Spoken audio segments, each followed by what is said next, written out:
International. Good morning, everyone. Tunde Ajiu is my name, from Department of Economics, University of Lagos. Awesome. Good morning, everyone. Good morning, Oga. My name is Ezekiel Oladapo-Loge from the Department of Civil and Environmental Engineering, University of Lagos. Wow, awesome. Good morning, everyone. Good morning. My name is Idome Sedeshet. I'm a sociologist.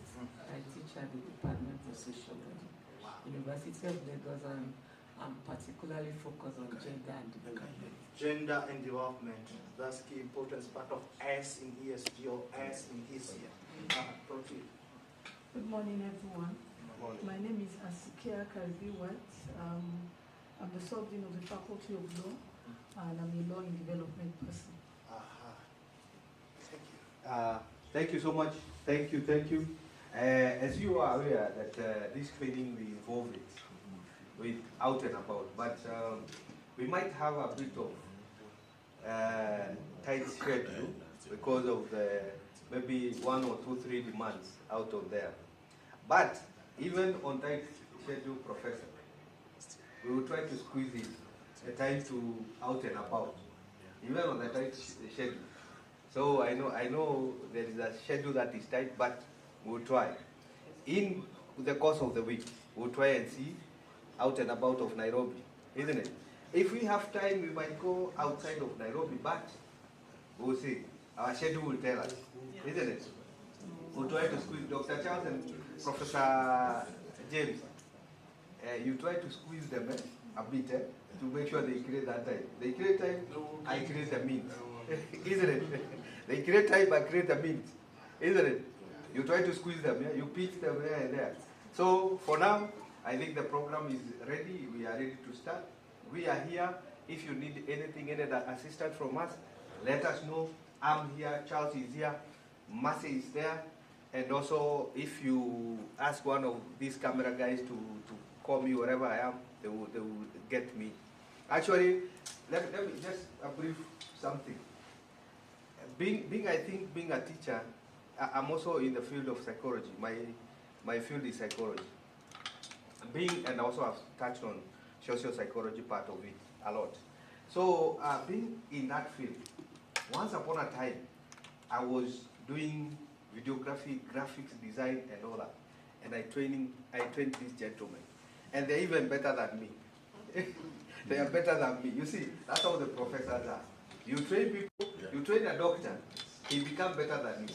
Not because you don't know, but because your path is to enhance the power to so many people. Is to enhance that power. You are power to so many people.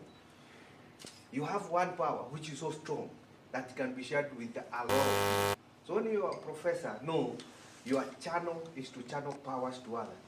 Not for them to become weak, to be even more powerful.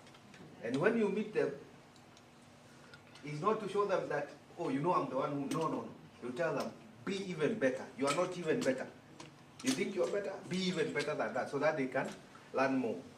Yes, and so I'm thankful to see you guys here. I'm so honored and delighted.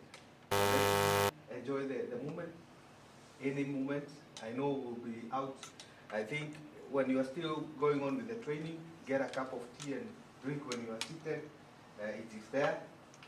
And at around midday, around maybe 12:30, we can go for lunch at the restaurant where you had your lunch yesterday. We can have a lunch there at the restaurant, isn't it? And also at around 4 p.m. we'll have a cup of tea again. Okay? So I hope you enjoy and you enjoy food, isn't it? Yes. Karibuni sana. Asante sana. Yes.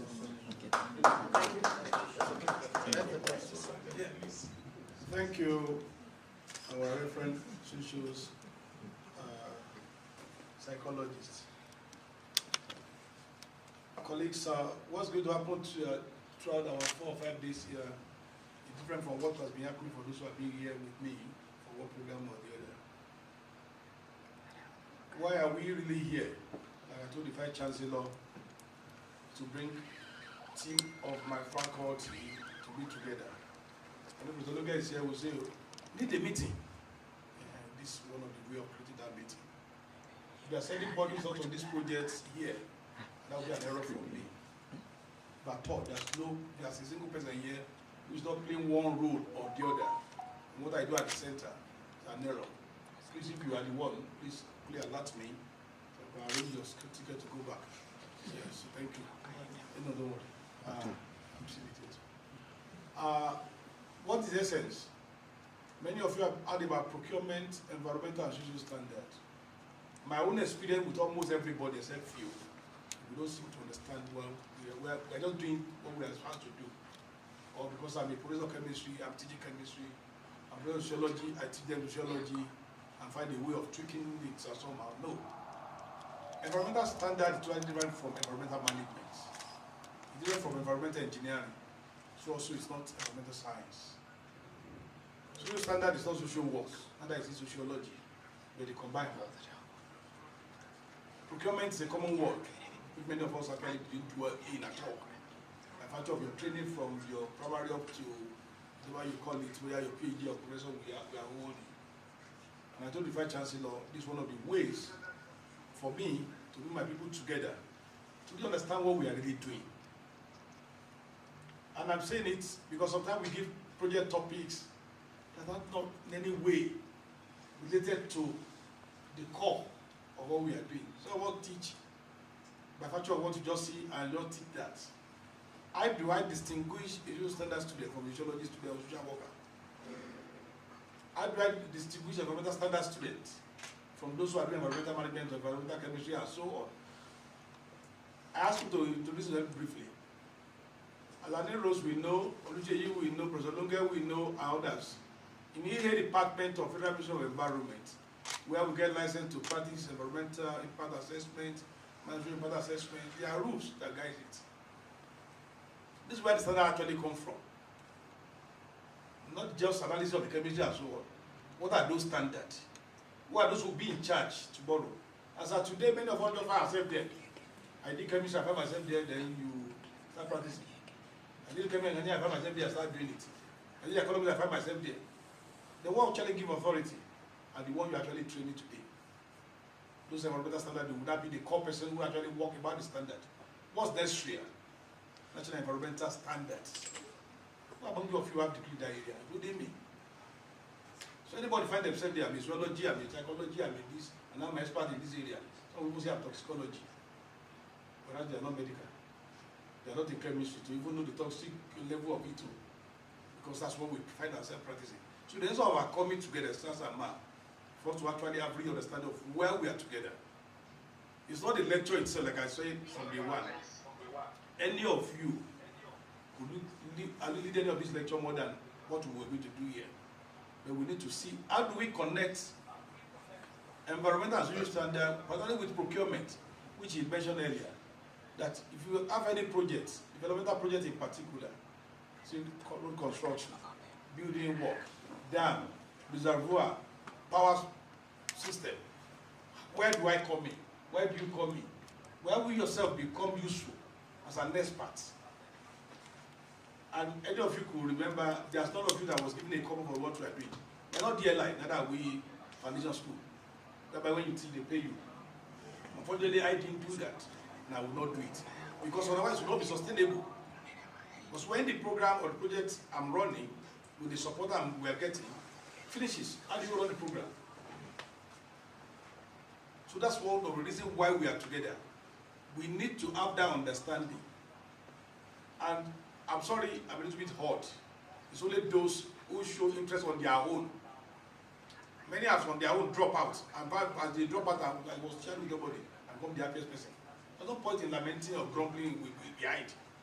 Before you drop out, I'm ready to look for where I have to excuse you because you are not really doing the job. How can you have 5 scripts, you are not returning results? You have 2 students, 2 MSc or 3 MSc. Can't graduate them. You are not just in the normal system, you know we are killing, we are dying. And you know our work is so much. Dr. Asikia Caribbean White, I want to thank you because in the whole case, I don't know whether it's what we do. We finish exam, sometimes I won't allow her to go. So in fact, on our own, we just rent out one of the offices there. Because we finish our marking. But the scripts are not many. before you go to that your 1,000 script and so on. And sometimes you have to be begging for people to bring script. For this project, let me tell you, twice minimum every year. And you see what bank team IVA comes to actually see what we are doing. If you can't give me your script as at when it's needed, you did your return where you are supposed to return. What am I really getting the credit for from the World Bank and so on? You don't really know. It's not your fault. You do like normal way we are doing. Okay, oh, we are too busy. Okay, you know my chemistry is 1,000 students. I have not completed it. So you have only 3, which you have done both the same day and let it be off you. Although I will thank you. I won't thank him. It has been my engine. I can only appreciate him more because thank you is not yet now for him. Let me tell you, I'm using him as case study because I'm lucky he was even sitting beside me. Anything we do is school of postgraduate studies. Unlike other centers, I make sure all our postgraduate studies go through postgraduate school. I refuse to do admission like other people do it in there. But they wanted to give away. You can read from your head. I said, no. What about if the project is no longer there? Are we going to continue that way? Let the thing be in line with the system. If I put a call now, send message to Professor Shinobi is not here, the dean of PG school. I should not even bother to tell him or call him. Before I say it, he's getting the job done. And you are here. If I've given you one dime of it.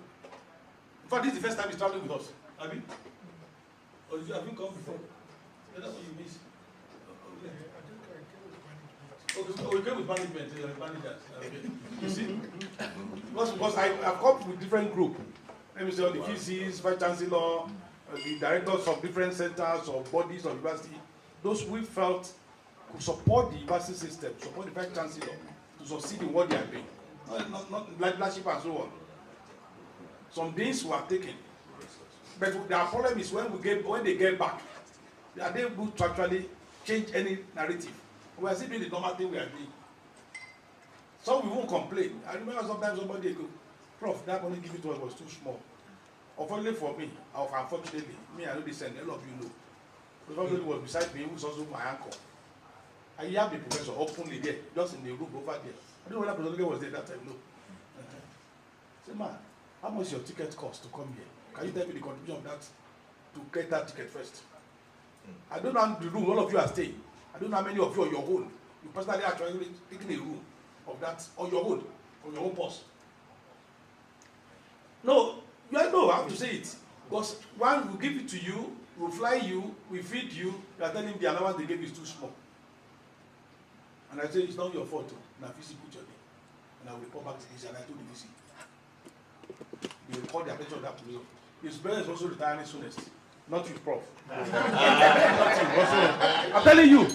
I'm saying it openly. Because me, I don't know how to hide. I say it the way I understand.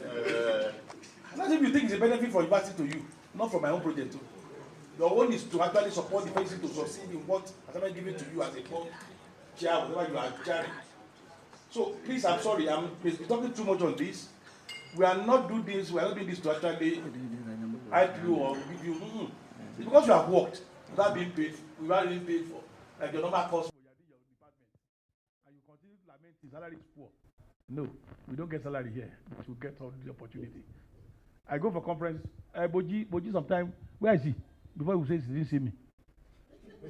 Because now I'm sorry, because I have to use some of my colleagues who are my examples. Sometimes you find difficult to find that. You call, sometimes you will not reply. And I'll tell you, I will report to our boss, he's the one losing me. I won't beg her to do anything.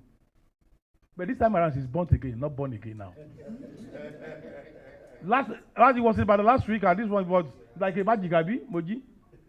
God bless you. Other we have excuse. You know I'm too busy. Once you tell me you are too busy, in fact, to God will be the glory. I'm removing your name with time because you are busy truly. And what voice there where I say you should be available? And I quickly run to the VC. So it's like this guy is so busy. In fact, he was not responding to the messages and so on. Can we just leave her and put another name? Me, because I get clearance. But by the time you get to know, you start making noise. Some people went to Ibadan last year, Abi. Some of you are here, Abi. And I can see it on the head. It was when they came back from Ibadan. Every other person started complaining. Prof, what is our own? Give us something. Me, I came there as a visitor, Abi. For those of you who are there, you know, I just drop in and move out. When they see the bag they carry, where the allowance they got, those who didn't go start regretting. But we put on general platform. We didn't receive anybody.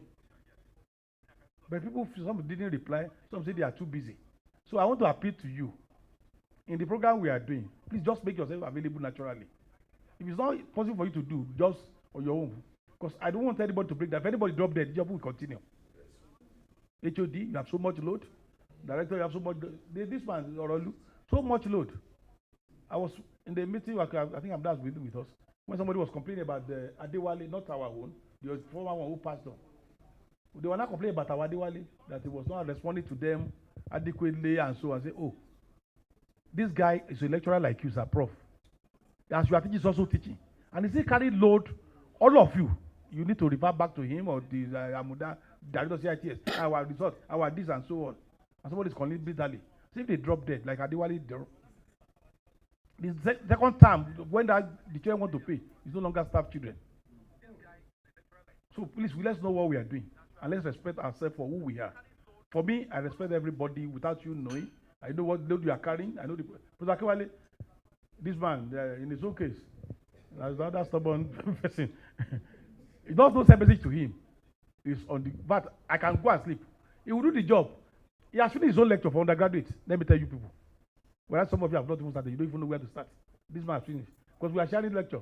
He has passed, but he wasn't I finished 7 months by 7 weeks, and they have finished truly.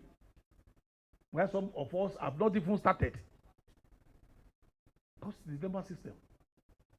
He was in Lisbon. I think he just came back by giving certificates recently, Abi. Thank you. When you say I'm a licensed expert, I laughed. But where are some of you to actually give you that opportunity to be there? Your excuses are just too many. I'm saying it. Because all those things you gain are yours and for betterment of yourself, family, and the system. Now we're in the conference briefly. I think some of you are with me in the conference.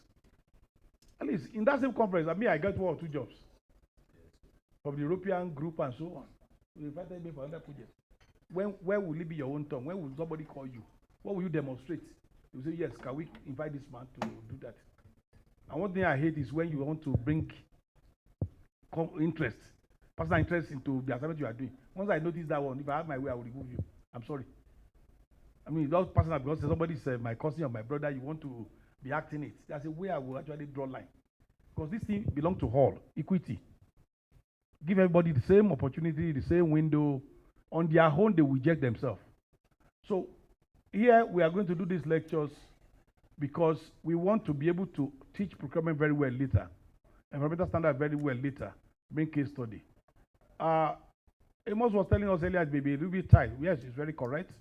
For those of you who have been here before, we start by 9, sometimes by 2, we say we are closing. Let people go and relax. But this one is going to be different. From the World Bank group in Washington, D.C., people are joining us to actually also give lecture.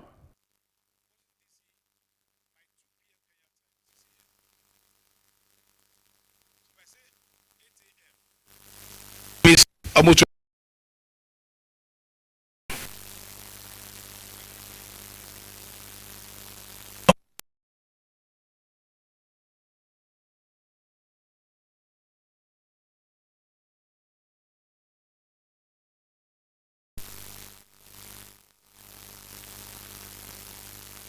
2 p.m. The person from Washington, D.C. will pick up. that's why you are, Some of these gadgets. and they will be teaching us based on the standards, the perspective from IFC and the World Bank. And like I said, we are doing this so that tomorrow you also can be useful. Most of the country, let me say in the world, borrow money from World Bank, from IFC, AFDB, and so on. These are standards they use. For you to be qualified to be there, these are knowledge you need. You need to go and do certificate in certain area to say, yes, I'm qualified to do this. I beg you, do it.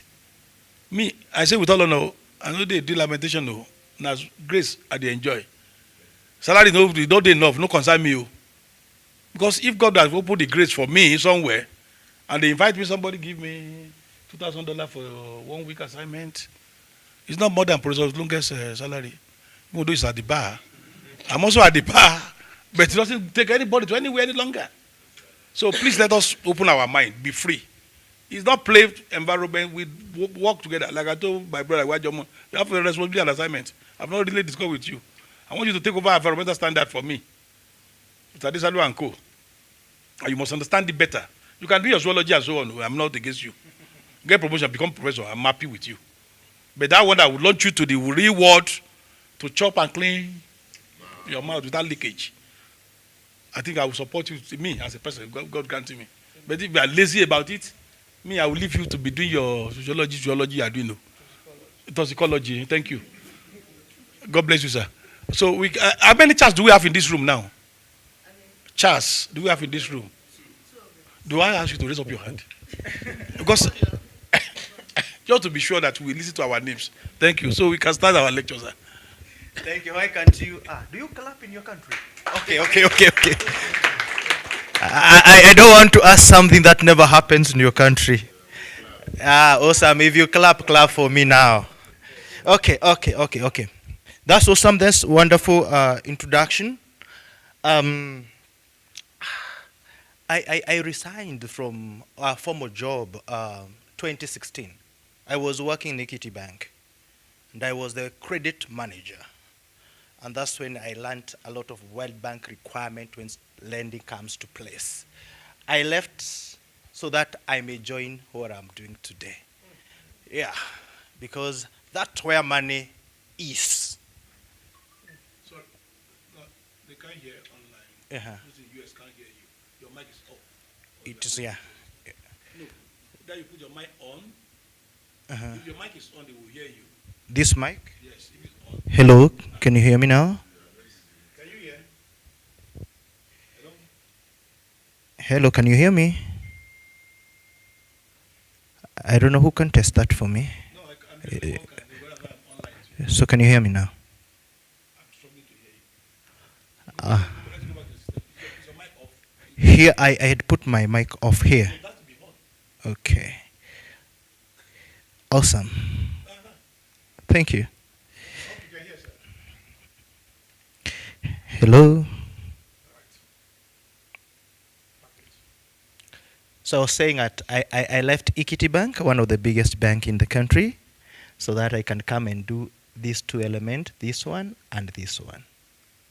All right.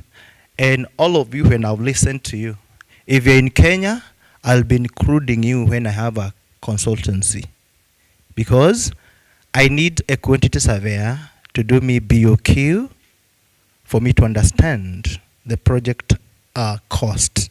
And in our country, when you're presenting environmental social impact assessment report to the government, we have even to present the budget, because the government takes 0.1% statutory fee.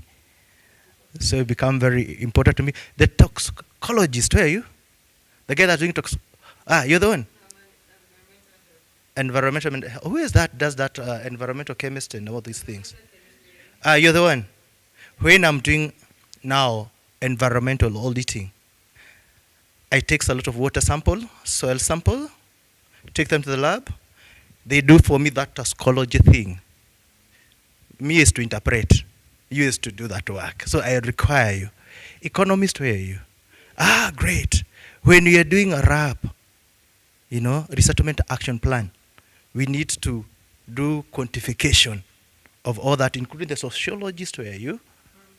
Yeah, yes. So, at the end of the day, as Prof have said, we are here so that we can make ourselves better. It's a little bit different from the academic point of view. Ours is more of application of the standards. Is it true? And at the end of the day, maybe, I don't know who would like to become a consultant like me.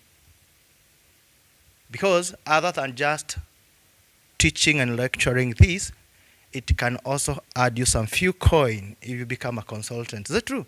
Now that you guys, you're there in the World Bank and African Development Bank, in near future they'll be looking for you to do all these environmental social impact assessment, occupational health and safety, the RAP, the JD, is it Jesse or the JD? The people in gender, equity, inclusion, and what have you. Yeah? Okay. Allow us to go quickly to maybe the objective of Guy, your gadget's not working. I don't know whether it's the battery. Is it? Yeah, it is. It's okay now? Mm-hmm. Can you go next? It's not moving. Check. It's Logitech now. Okay, I'll appreciate.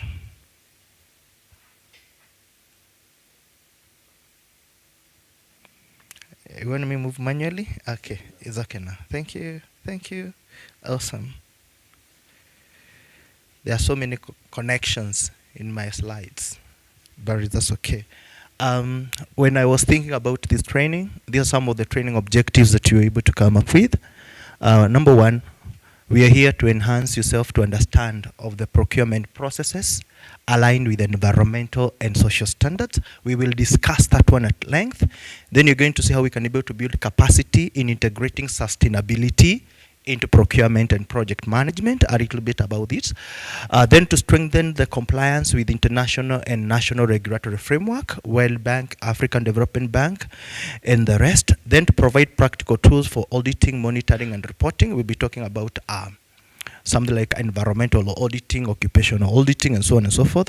Then finally, to foster organizational resilience through sustainable practices. We'll be sharing quite a number of case studies and how things are happening. So allow me to look at maybe our first module's agenda, and we'll be looking at the foundations of sustainable procurement and key standards. And what we'll be looking at today is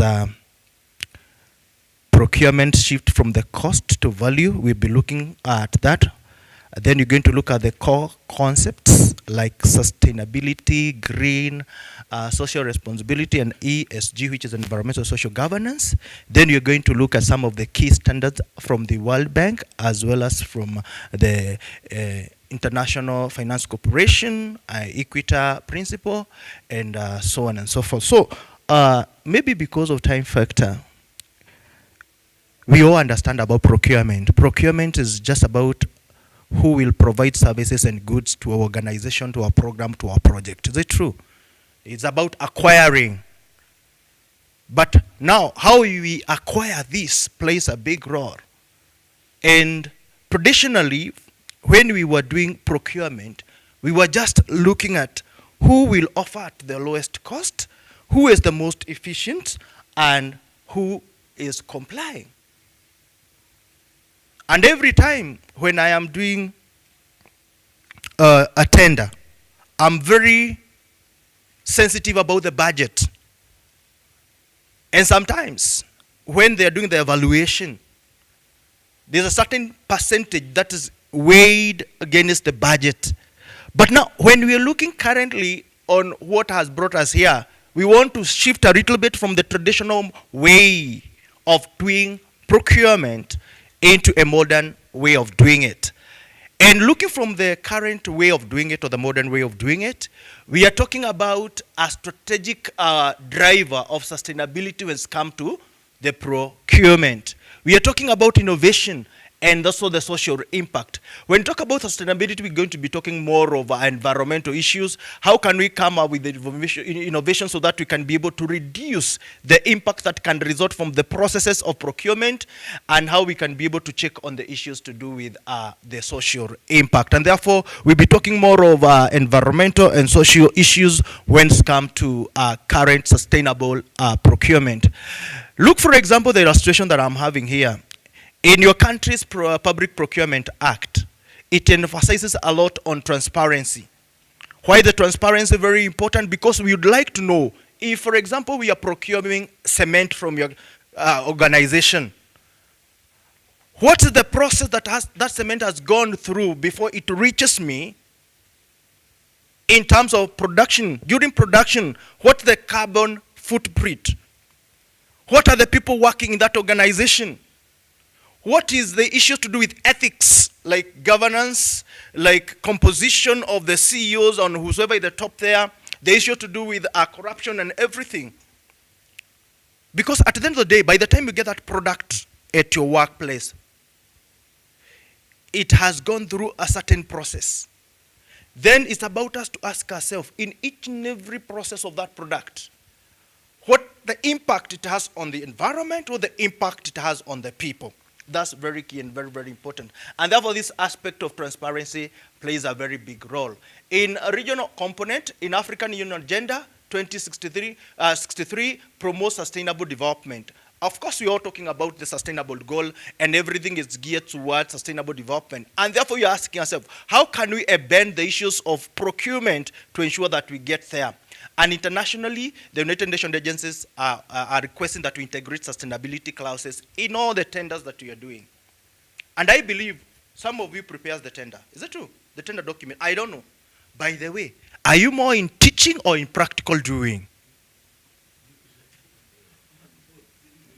Yeah? Both. How many of us are licensed? By the way, in your country, do you get like licensed environmental impact assessment personnel? Aha. Do you have like licensed occupational health and safety people? Because here in Kenya, for example, for me to become an environmental impact assessment officer or expert, other than what I did in my undergraduate and my postgraduate, I had to go back to the university or to the institution that have been mandated by the government to train on safeguards. And I also does the same. When you come to Jomo Kenyatta University of Agriculture, I have like a small department where I teach short courses on environmental social impact assessment and also occupational health and safety. Specifically not because of gaining a degree, but getting the concept. And also it is required by the government that you have that short course certificate before you get licensed. Sorry, let me just come in at that point. Yep. That's the essence of the center as of today. That's the essence of that's actually what government is promoting. We are 6 as of today. If you are practicing and you have not come to any of the 6, they will soon drop you. So I want my colleague to know all this. I am these ideas to know. I know Ayola is here. The man says gradually become expert in procurement. He has done one level of certification in procurement. He had done short courses. And when he got online, he was surprised when they asked him, you have to upload that certificate. And that is why you see at the center, but at least short courses, which actually give me the money because they don't pay. Almost everywhere in the country today, outside the country, Ayola is always with me on that. You see everybody coming back to it. What they've done the other center, in order for them to pass the qualifying exam, they want to now come to UNILAG to do the UNILAG own. Because we don't compromise that quality. Others don't mind give you certificates. But when it comes to the point where they will be tested, and they are looking for the certificates, they now come to UNILAG, oh, please train us so that we can pass the exam. So these are what all of us are here for. So if you are doing it and you've not done all those basic things yourself, if you like be a professor, no concern me. When they drop you in future, it's not anybody's fault. Because that's government policy as of today, Federal Government of Nigeria. It's not about UNILAG. So if you don't know before, please get to know. Here, Department of Federal Ministry of Environment, but those of you in environment, other body had come up by Act of Parliament on environmental license itself. What we enjoy there because it's established by Act, ministries by policy, and we can be removed at any time. It's a department within a government establishment, and that ministry can be changed, the name can be changed at any time. So I'm encouraging all of us, if you want to be a practitioner, licensed one, you must know what you need to do to quickly get all those basic things. You may be better than whatever they're asking, but get it now. Thank you. Awesome. That's a good one. Maybe from Kenya, because you're also internationally recognized, in case you'd like to get license from our side, I can create a collaboration between you and Jomo Kenyatta University of Agriculture and Technology. And I know they are very well set on your side on how they can do those short courses, but somebody might think to try outside else. We are here. You can connect with me. I can take you through that. We have our own act when it comes to the matter environment and social impact assessment. We have what we call Environmental Management Coordination Act of 1999 of Kenya. When it comes to the matters environmental, when it comes to the matters occupational health and safety, we have Occupational Health and Safety Act of 2007. So it's not just done by the ministry, it's something that is entrenched in the constitution. Allow me look a little bit when you're talking about procurement, how we can be able to be moving from just mere cost to value Because the reason why we are looking at sustainability is how we can be able to create value in all the areas of procurement. And therefore, cost focuses on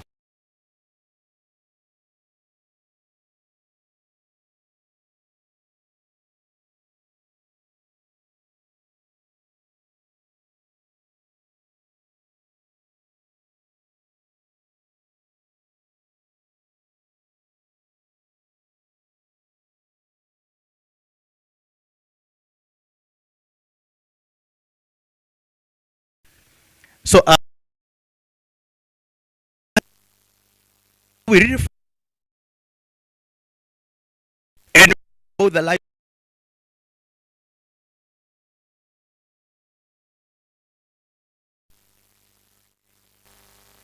Yeah. And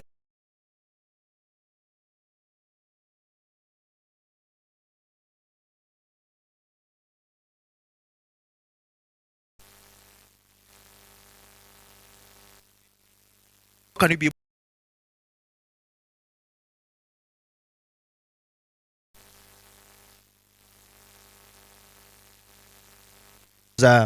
you can be procuring solar panels, street light in your country, and looking at this one, of course, it has a higher upfront cost.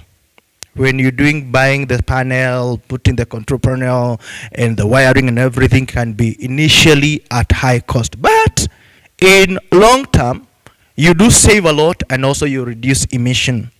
Yeah, I'm also I'm also an expert in drilling water, and currently we are putting solar-driven or powered pump rather than using the hydro powered.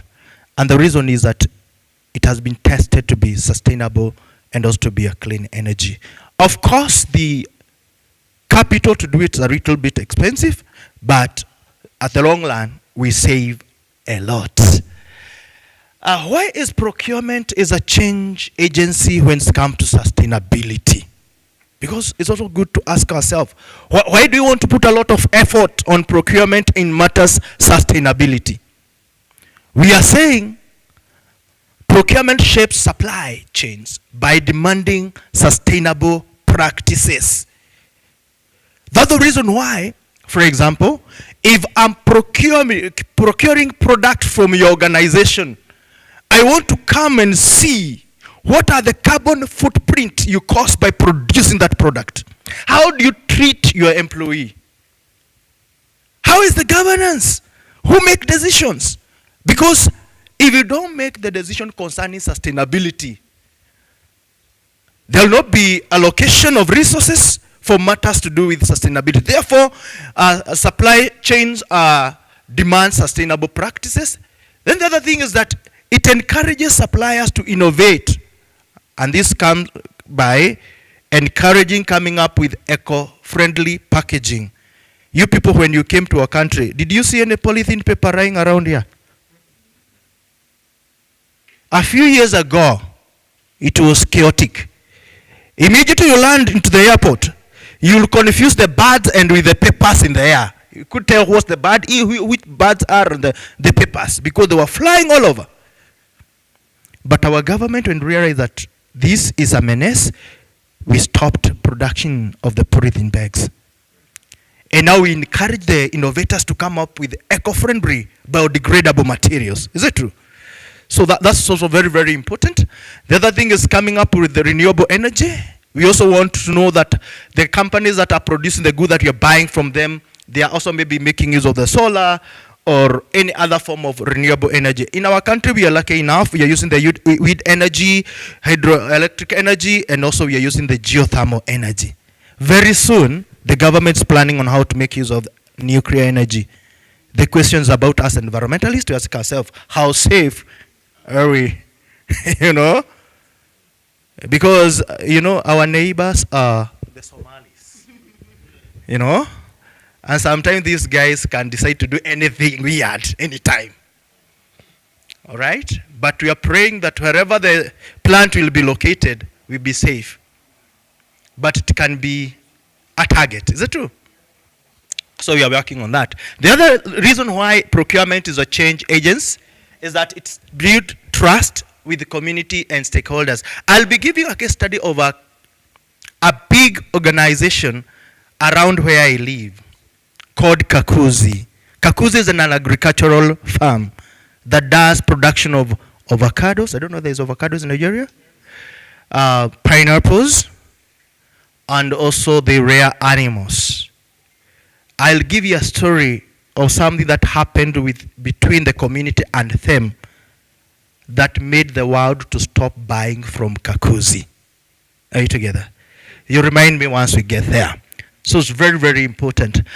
Let's talk about sustainable procurement. And maybe you can be able to define this in a while. And we are saying that sustainable procurement integrates environmental, social, and economic considerations. And this is all about focusing about reducing the carbon footprint. In our class, we cannot talk about the carbon, the climate change, and all those related impact. We've done that before. We also look at how we can be able to conserve resources and promote equity.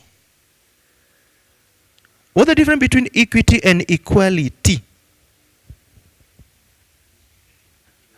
Dons. Equity and equality, what's the difference?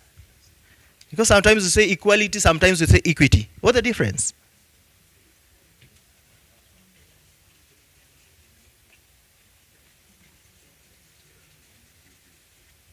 Yes? Equity is? Yes, let me hear. Fairness. Equity is fairness.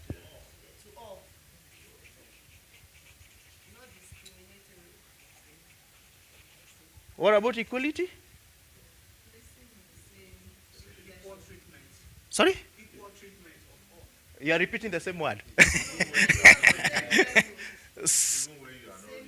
Same level. Uh-huh. More equal than others?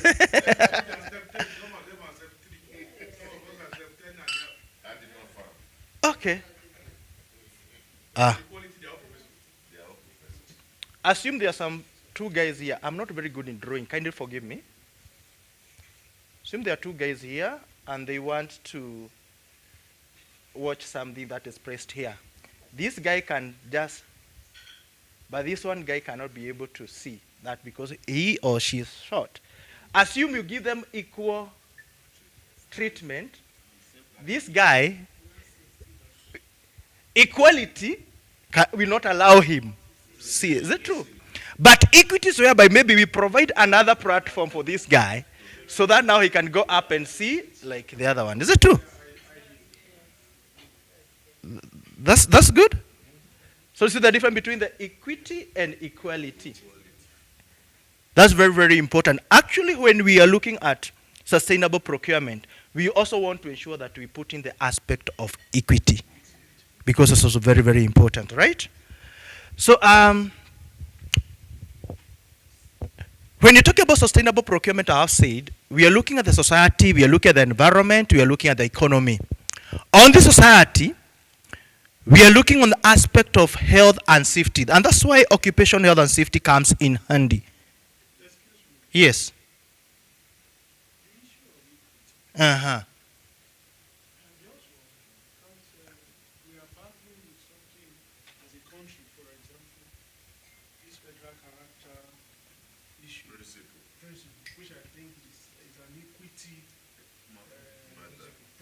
Uh-huh. Now, I am from the south. Yes. I score 180 over 200. Uh-huh. In my company, bid for a job. Mm-hmm. I want to use admission. Let's use company. Mm-hmm. So which means of all skills I'm about 180 Mm-hmm. over 200 as required. Mm-hmm. And Professor James is from the I don't know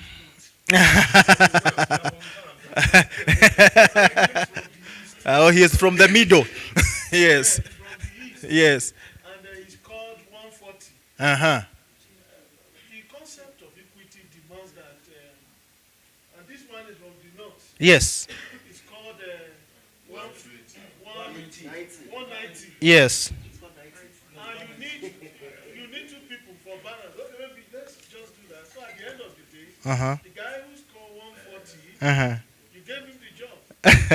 Why the guy who scored 180 goes home empty-handed? Because your colleague has got 180 above you, your job.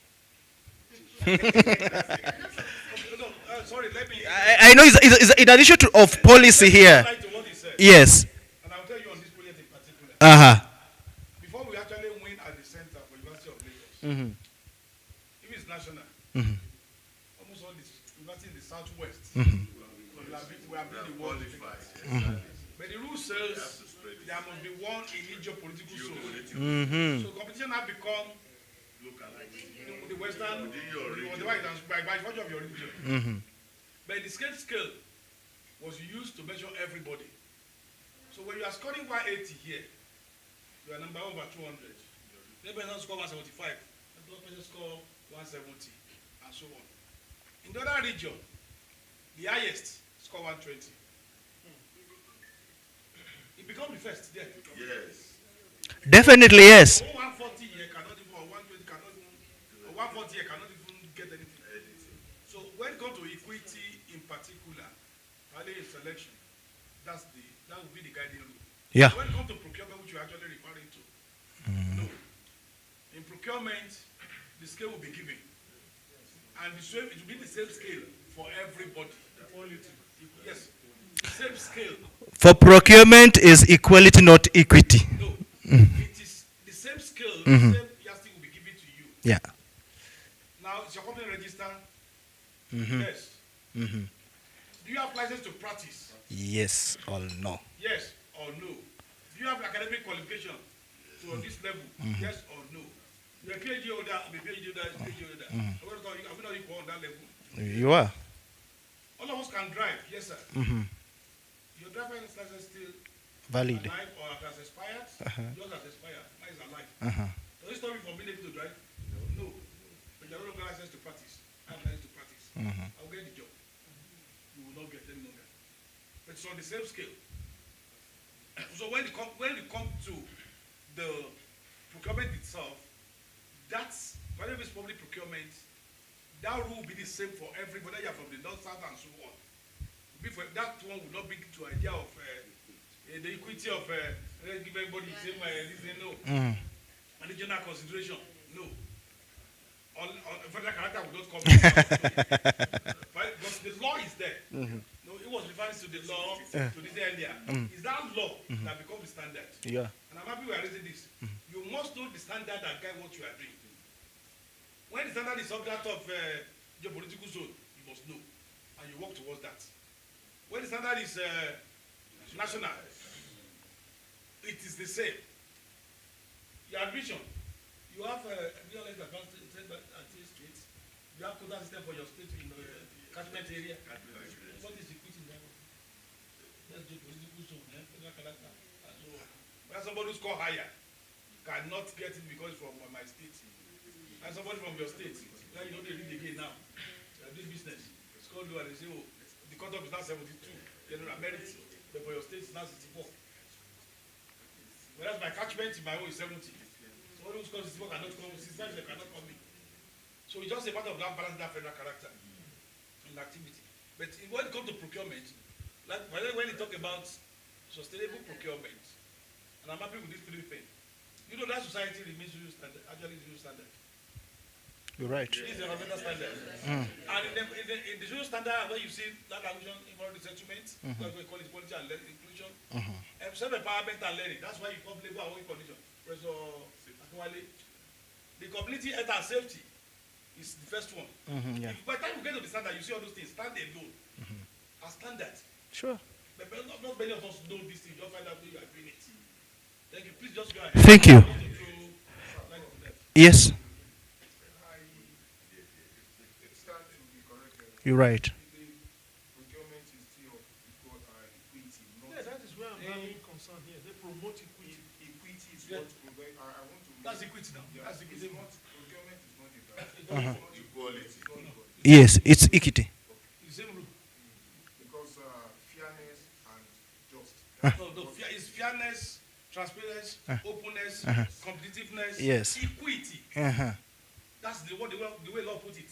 It must be equitable. You first of all give everybody that platform. So there's no need of hiding under anybody. And for it to be equitable, is that same rule will now be used. Like I told you, when you come to the center now, they've actually created that rule. For those in the north, your pass back can now be 140. For those of you in the southwest, that your headache, you're always 340. That's your headache. All right. You get it right now? Good. Yes, Prof. Actually, equity allows for positive discrimination. Okay. To make up for historical disadvantages. Wow. That's where the fairness comes in. So you can actually discriminate, like what is it? They call it positive discrimination. It does not create marginalized group, does it? No, it's also part of it. Because you are very correct, man. But it's also part, okay, for marginalized, Bonians and so on. They want you to consider them too. Yeah. Not only those of you who come to Lagos and carry your children to school. No, it's other social. Yeah, gender, yes. Like here now, I don't know whether we are gender balanced or We are not. Okay, for the interest of time, we can proceed here. We also, when you look at the society, we look at the rights of the employees. Right? What? 6 over what? They say I must 25% of women. Is that 6 over 19 up to 25%? All right. In our constitution, we talk of a third. That's what the project is. Yes. I didn't even think of that when I was I heard someone say we're not gender balanced. Mm-hmm. And I want to call our attention to the proportion of women in academics currently available compared with the proportion of men in academics. So what's the percentage and what's the ratio? And basically, the men in academics outweigh their women counterparts. And when we look at that proportionate distribution, it may not be correct to say that the number of women in this group is not gender balanced.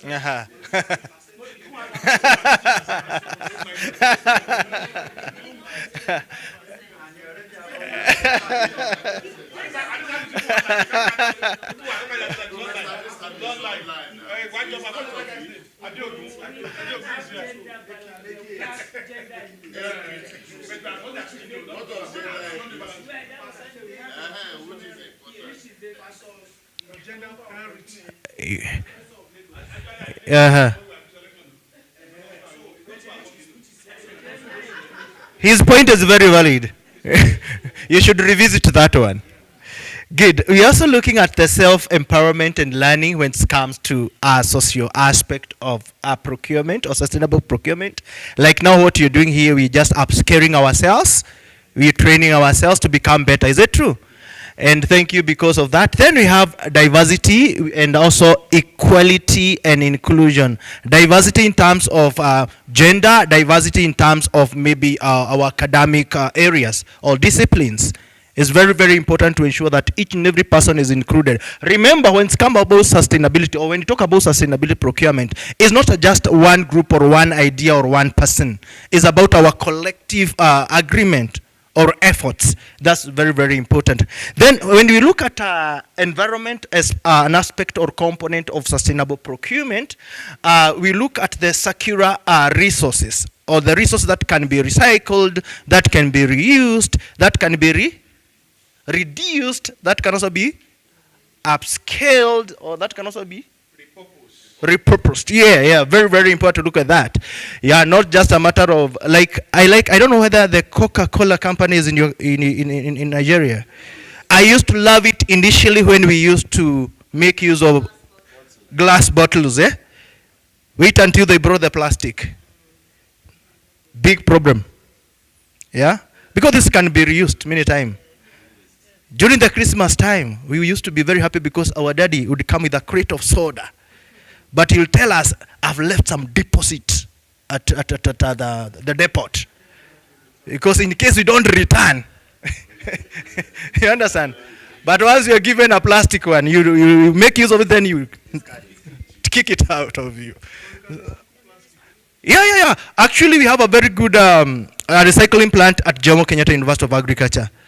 It's there powerfully. I do for the university the auditing, both the environmental and occupational and safety. Then we also look at the component of carbon footprint. We've explained about that one. Then energy efficiency. There's somebody who's in energy here? Yeah. You know, currently here we call them some intelligent bulb or the sensor motion bulb. Yeah. I think we should be doing that. Awesome. You'll find in most places, I don't know whether this place they have done so, that once you just get in the lights, yeah, that's a way of saving.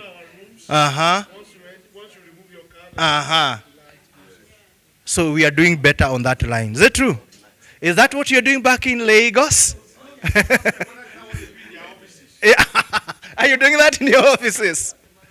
Or you have to manually say, switch off the light when you're not here?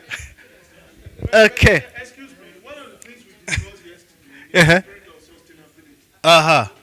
Yes, and like you said, that the initial capital, the CapEx, yes. can be high. For example, we're discussing our university, how we could implement such that once you are going out, the key to your office is that card. So once you remove the key, the light goes off. Correct. So, but the amount of money that needed to do that. That is required to implement such a system. The initial capital. Who's going to provide it? That's why you're here. You can write a proposal to the World Bank. What are you doing in your offices? Come up with a clean idea or program. Make it a proposal. Write it well. Ask them to give you money because you want to become sustainable. Oh, that's a big problem? I have a question. Yes. So I want to ask. Yes. Regarding the composition, I want us to compare bottle and plastic. Correct. Which one has a longer period of decomposition between bottle and plastic? In case the bottle end up in the environment, the plastic end up in the environment, how long does it take the bottle? Does the bottle even decompose? Then does plastic decompose? How long does it take? So for glass and plastic, has additives like plasticizers and organic compounds that are pollutants in the environment. This is borosilicate and silicon goes into the soil. Yes. So at the long-term effect, the environment is going to be impacted by the plastic because of the plasticizers and additives. But this is just borosilicate glass and it can go into the soil. I almost said hallelujah. Yes. You got it right? Thank you for that. Then we talk about waste and land use. Of course, the management of waste. We have quite a number of landfills. I was taking through the same to the guys in Gambia. And the guys in Gambia, they were telling me that on a monthly basis, they burn like 10 tons of papers from all the municipalities and the universities.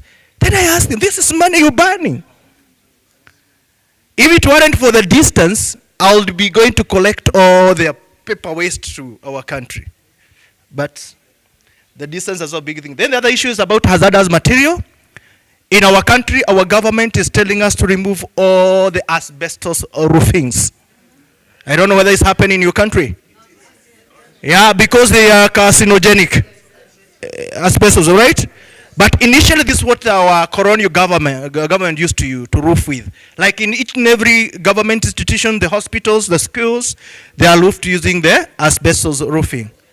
And when we came to realize, by the way, in our country, cancer is killing so many people than any other thing.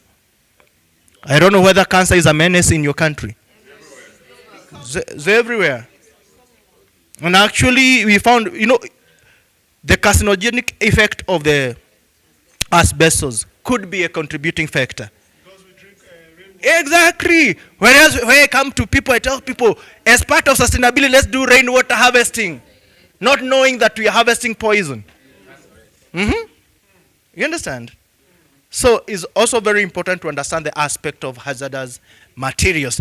Then on the aspect of economy, maybe the economists should tell us here, we talk about fair business conduct, fair competition, good standard of products, quality products.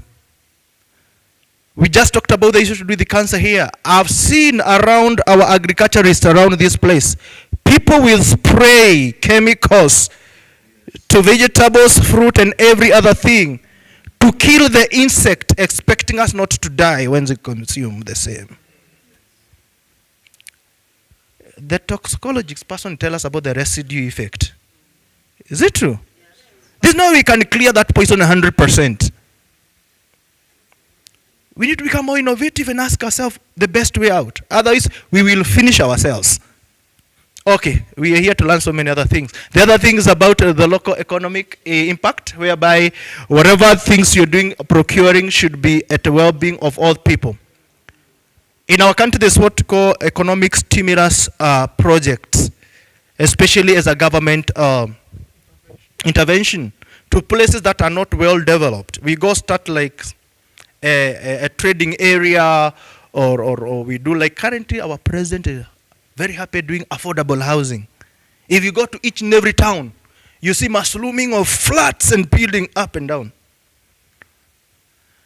But what is happening is that within that locality, we are feeling the effect, the ripple effect. The money is coming. The guys that are employed, they're also doing their own things, and we are happy about that. The intention here is to uplift the economy of that area. So even when we are doing that kind of procurement, we should look at that thing. Then the consumer well-being, we cannot stop talking about the whole well-being of human being, people, the community, the workers, and everyone as we connect it with health and safety. The other aspect of economy is the issues to do with anti-bribery. The reason why we allow bad things to get into maybe our workplaces or into our economy is because of bribery. I was told there was a time a big ship came to Kenya carrying toxic waste, invited by a certain politician, and it was disguised as some good for people. Then when it was dumped, it was realized that it was radioactive, you know. But this, of course, it went through the port because of bribery. I know when it's come to the matters of corruption, our country and yours, we are brothers. We are brothers, but may the Lord God help us.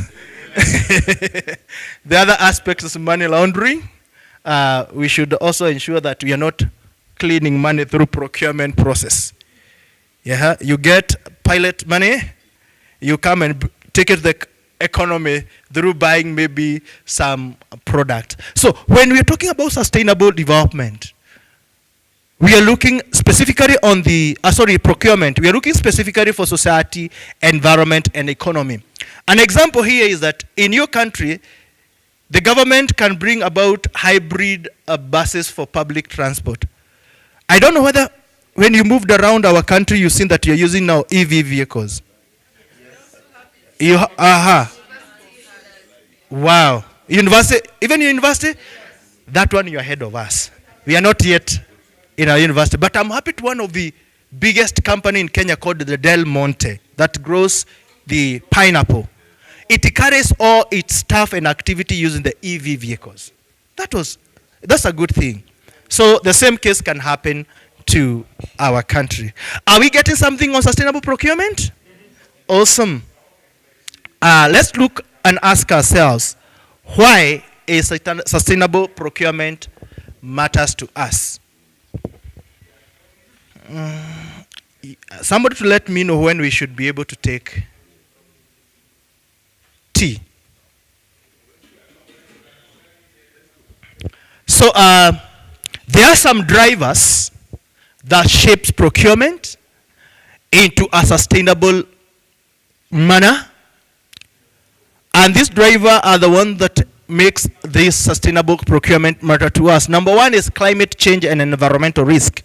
I don't think there's any person under the sun who hasn't experienced the influence of climate change. Donald Trump? Yeah. No, that guy lives in the world of his own.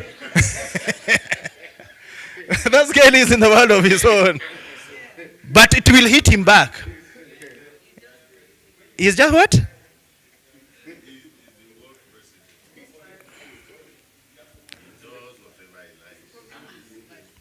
No, I think that guy, we need to study that guy and come up with some recommendation. The other aspect about procurement of the driver is social inclusion. There he talks the aspect of gender and also making the use of the community of the local people. The other aspect is the aspect of ethic and governance, so that we can avoid things like bribery, corruption, nepotism, and all these things. Because if our ethics are not right, we may not be able to do sustainable procurement, because we will be affecting other people. We may not be doing the right thing. We may not be using the right material. For example, assume you are the one who does the production of asbestos roofing iron sheets, or roofing sheet, not iron sheet, roofing sheets. And you're hearing that the government is saying that we should stop doing that. If you're not ethical enough, you'll find a way and go bribe somebody and go and change that rule. Is that true? Then we continue doing that. Why is it that, for example, we are still receiving pesticides? We are still receiving pesticides which are forbidden elsewhere, and we are making use of them in our countries. Yeah. Because of the issues to do with ethics and governance. We should rethink as Africa. The other thing is the aspect of the digital transparency. Currently, we cannot hide from what you're doing. The technology is making us understand like everything that you're doing, and we are required to be very transparent. As I'll be giving you the case study of the Kakuzi guy, somebody just took a photo and a small clip when some of the dogs were marrying people, eating people. Yeah. And it went viral. Once it went viral, everybody told that company, we are not going to buy any product from you if these are the things that you're doing to the local people. I'll give you that story. It's a very sad one. But they had to arise and do something.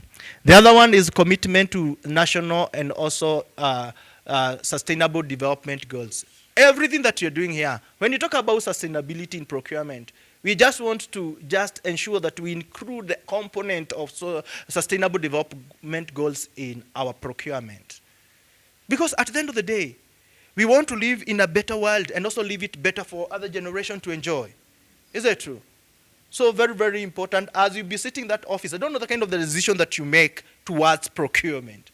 But in anything, let's make it sustainable. We are going to be looking at how we can be able now to put these clauses in our tender document or in our contractual document. Because that's only one way that we can ensure sustainability happens.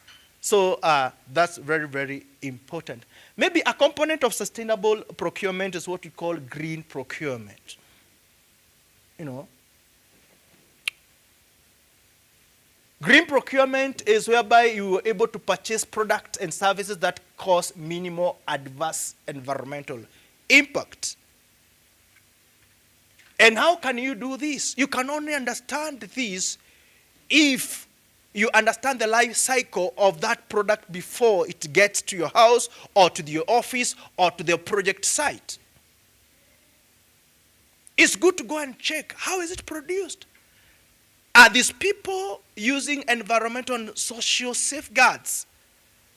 Are they making use of environmental impact assessment report that was done before they started doing their activities? Are they following up with environmental and social management plans and monitoring plans? If you go there, would you find maybe issues that can cause adverse environmental impact? It's always good to check. And by the time we're done with this training, I'll show you how to do those checks, because it's very important. It also incorporates human health and environmental concerns in the search of high quality products and services at competitive prices. Most of the wastes that we produce maybe in our schools or in our project sites or at our home, there is a result of us buying from somewhere else. Is that true? But what if we purchase things that we are sure they are not going to add more into the waste stream? Those are some things to think when you're talking about green procurement. And the major criteria to look at this is when we are purchasing things that are recyclable. Is it true? We talk about recycling. We look at the products that are energy efficient, as well as those have low emissions. Can you give an example here, maybe for your country? You can procure biodegradable packaging materials. Like the way we do here in Kenya. Our packaging, I don't know whether you have any packaging papers. They are biodegradable. They are not just the polythene one and the what? Those people who done the chemistry, they are called what? And also, we observed that during our flight from Lagos to Nairobi via Kenya Airways, most of the items served to us, most especially the fork, knife, all made of wood. Yes. Because they are biodegradable. Initially, we used to have the plastics. Yes, we used to have the plastics.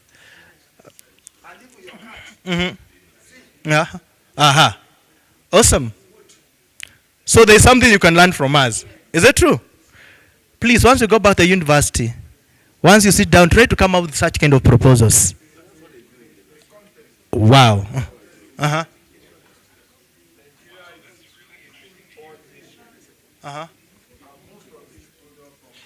Yes.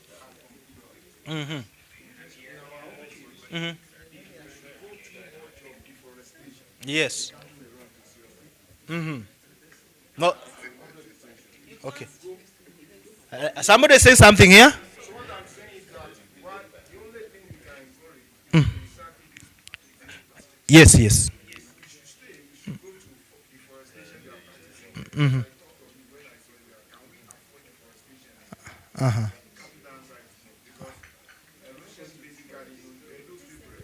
Yeah. Yes. Not to say we should go to deforestation and start cutting trees down because we want to reach And so for me, for the recycling, one recycling is favored, but sometimes for edibles, maybe cutleries or food packaging, we don't really encourage recycling because during recycling, some of these plasticizers leach. So normally, when you recycle over time, the BPAs and some other plasticizers that are carcinogen go into the product. So you may use them for maybe non-edible, non-food items, but for cutlery, plates, and all that, the plasticizers get into them over time. So you can use them for household materials. That is the reason the dean of PG school has outlawed the use of disposable plastic to serve people for the PG school. Wow.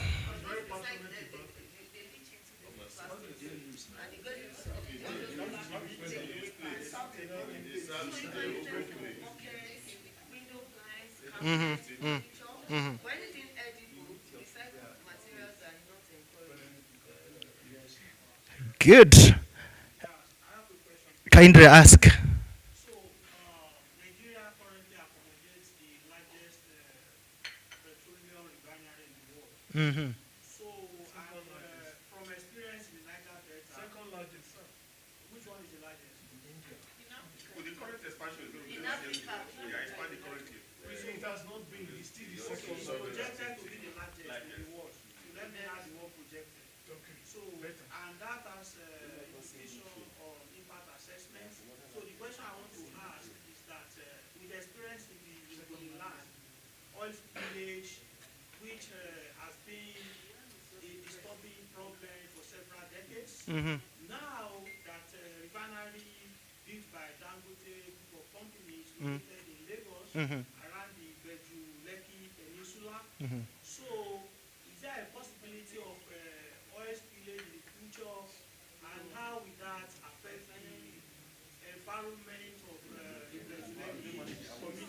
Mm-hmm. So what safeguard measures Mm-hmm. put in place Mm-hmm. in order to prevent the occurrence Yeah. of what happened in Ogodeland, Correct. region of Mhm. Nigeria? Because we are talking of ways doing procurement. Okay. That's a good question. But I believe the company, the Dangote company that is doing all that work, we'll be talking something called the ESG, which is a requirement by all companies to adhere to and comply to environmental and social government criteria. And even if there's nobody may be watching from your country, somebody, a big brother somewhere is watching what you're doing. And now what will happen is that they'll get pressure from all sides to ensure that they put everything in place. In environment, there's something that we call the polluter pays principle. Right? Once you cause the pollutional damage, it's upon you to come and clean it up. And if we put right policies in our country, we can make those guys comply. Of course, the issues to do with oil spill, they can happen. But if somebody is responsible enough, we can mitigate the impact that results from the same. All right?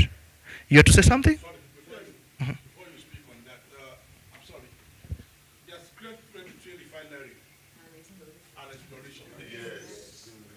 In Lagos, you just mentioned that a lot of tank farms. If you think of them, why they got mostly there, the way you just came out. If there's any leakage down to underground from the tank farm or so, it's different from refinery. There's likelihood of leakages like you are saying, hospital, but it may not be as what you are referring to. And like he said, I had the privilege of being involved some of small projects like that and so on. Before that refinery is actually set up, the comprehensive ESIA was carried out. Correct.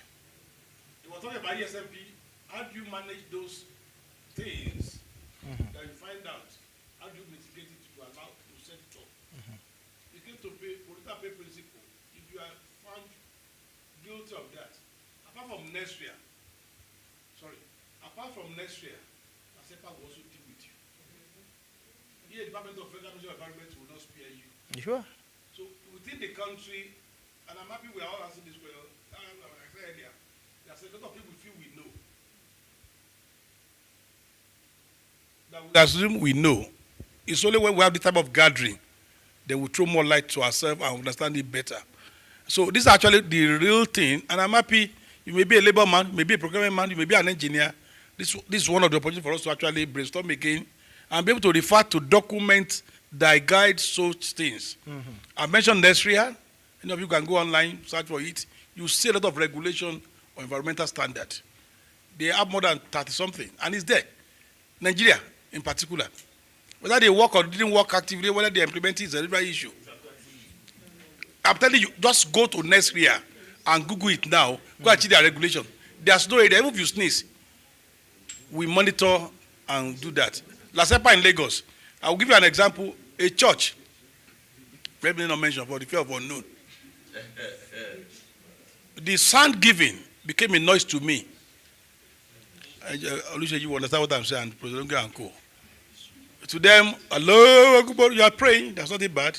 But that sound is above the decibel, allowed by law. I reported. They came to actually do wonderful to the church. I'm sorry. Again, the church has to actually adjust itself to make sure.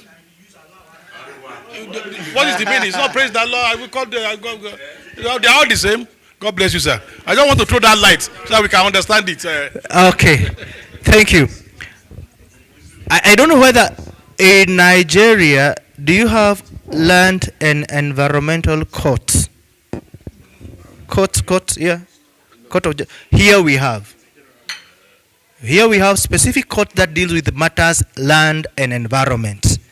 And that's where all these issues we report to. Of course, like him, he could have reported to me through our NEMA. All right? And of course, I will come back after reporting with my machine to check the decibels. So to avoid any malicious,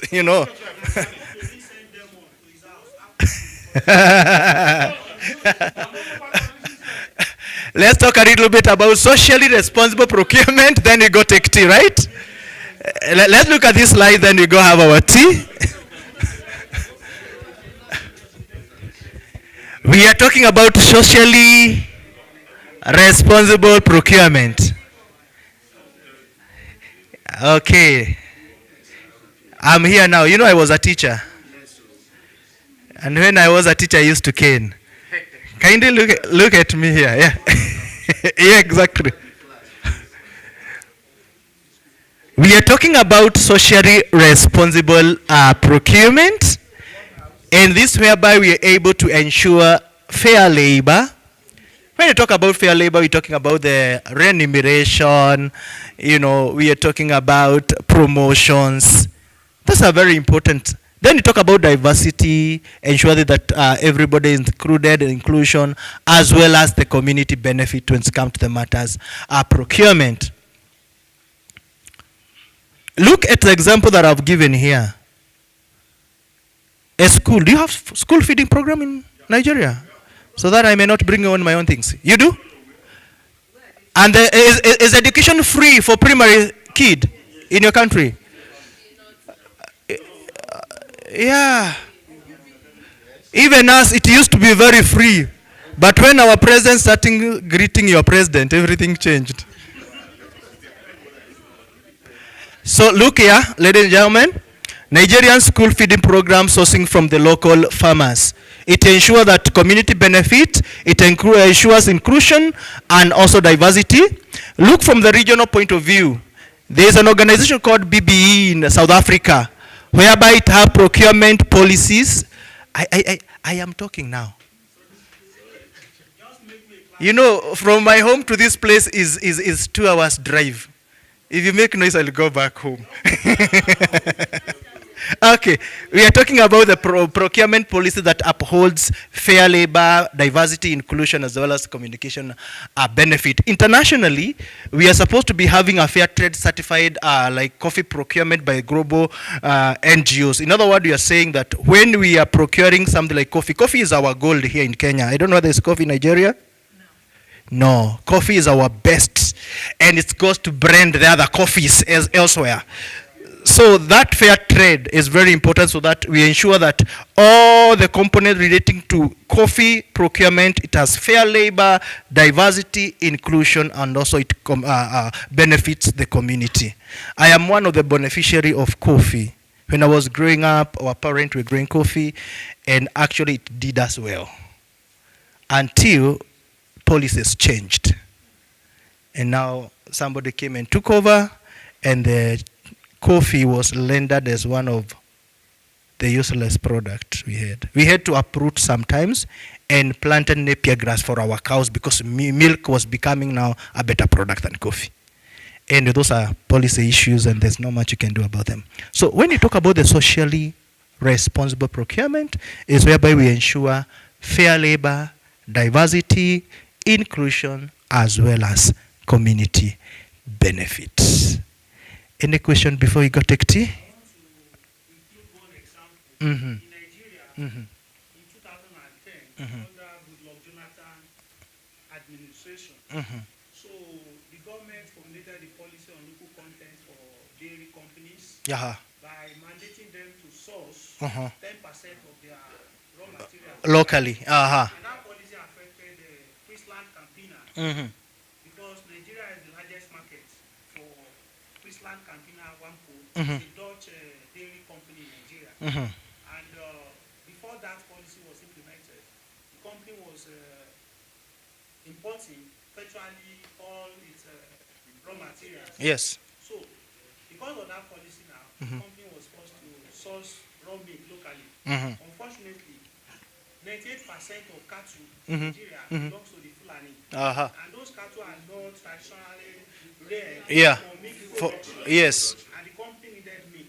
So they needed to begin new projects, new extension services, and what have you. And it came at a huge cost to the company to comply with that policy. And they wanted to find a way around it. The government insisted there must be compliance. And so the government gave a mandate. Yes. Either you comply or you relocate. Yes. And the company cannot relocate because Nigeria is the largest market. So they now began to scale up to introduce training programs for planning farmers, and they look for communities where there are reasonable number of cattle that are settled. Correct. That they could demonstrate with. So they established this collection center around Oyo State, Northern Park, and what have you. So the program now has been running for 15 years, and they have met the target. They couldn't meet the 10%. Of course, they demonstrated commitment. Correct. That's a plus. Is it true? Yes. That's Yeah. from farmers. What are the way are the one you chop there? How you got involved some of those things? Because I told you I'm coming here it's for people to know the way some of you are doing it. Because Is he Bafulani? no, it gets involved in so many things. I want you to be sharing once in a while, so my other people who also will not be lamenting. That's just my reason here. I want to be in revelation of grace, so that, because he's involved in many things. There's another one who is not here. What's that your friend? The one that is always in Abuja? Ajuwan, my boy. God bless you. Well, please go ahead. Thank you. Yeah, the last question before you take tea? Yes.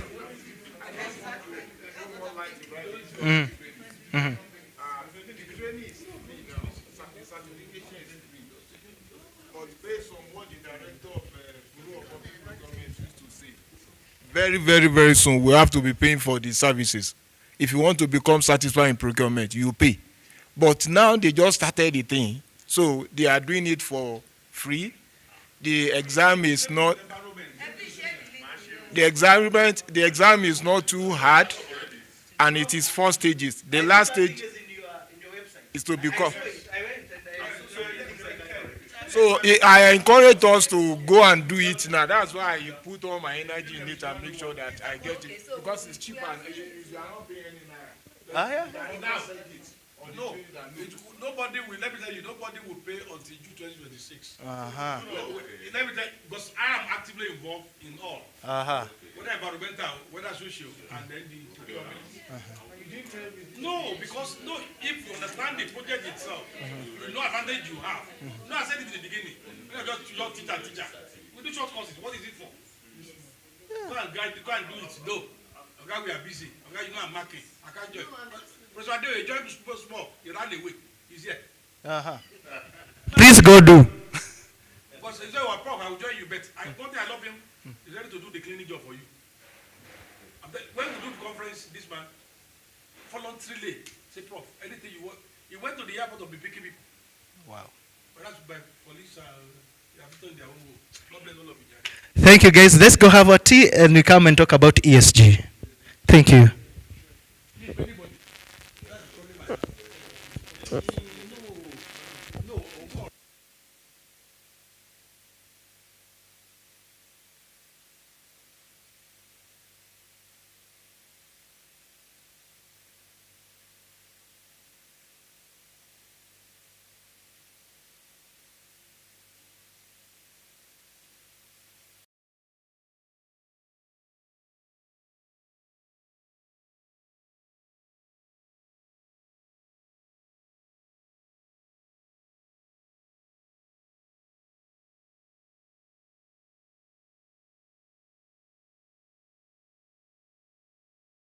That all World Bank or African Development Project financed, they must require you to adhere with the criteria of ESG in the contract that associated.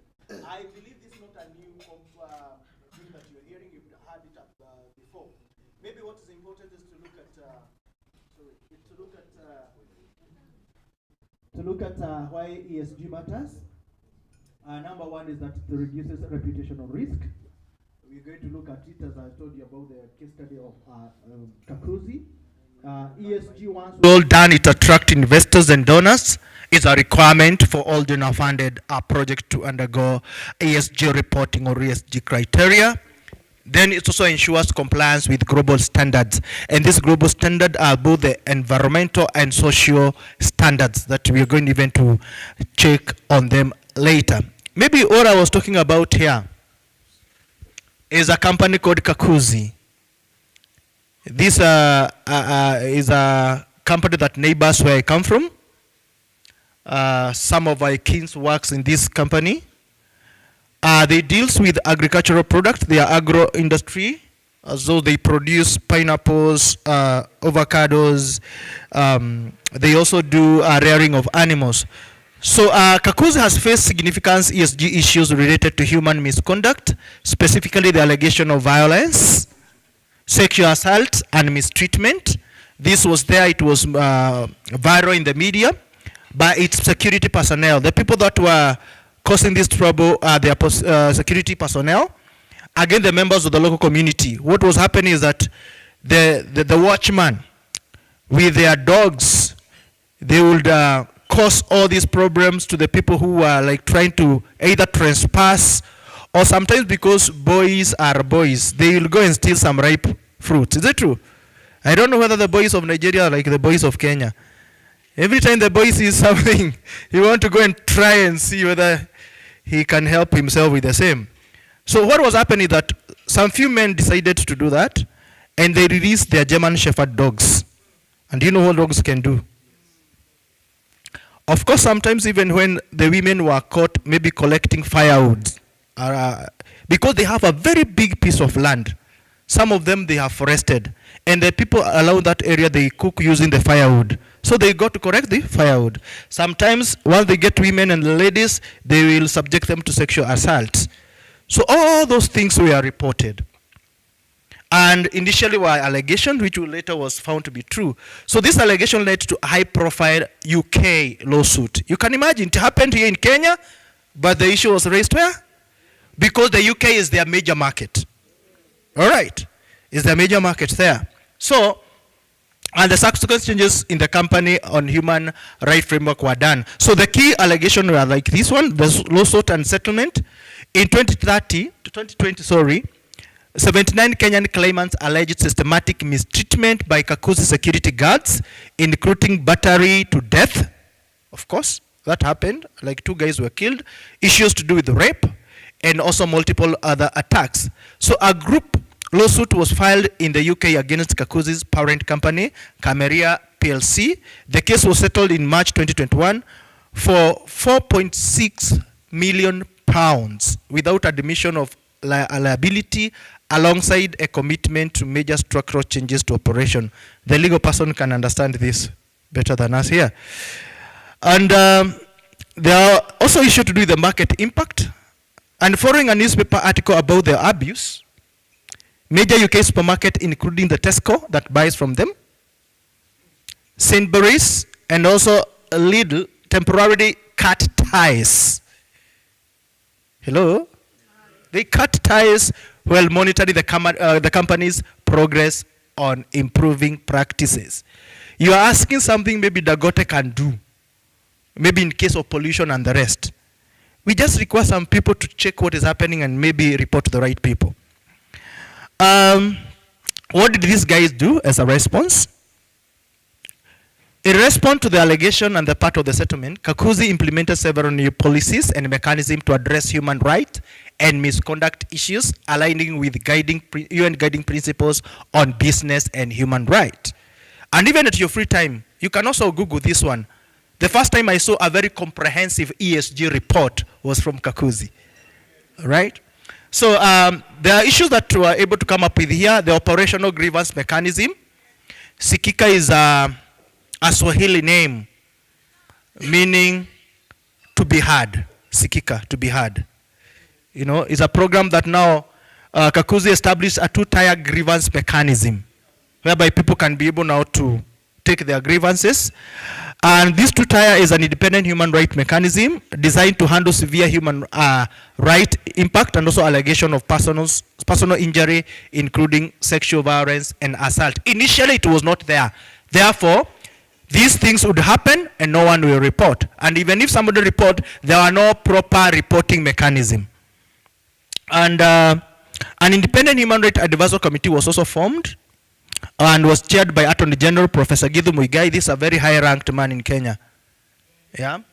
and was established to provide oversight to ensure compliance with the global human right. The issue of sexual harassment awareness and reporting and prevention program was put in place, and its aim was to foster a culture of zero tolerance for sexual harassment and provide employees with clear reporting channels and support systems, including wristbands with contact information for confidential reporting. This is a reality, these are not stories, right?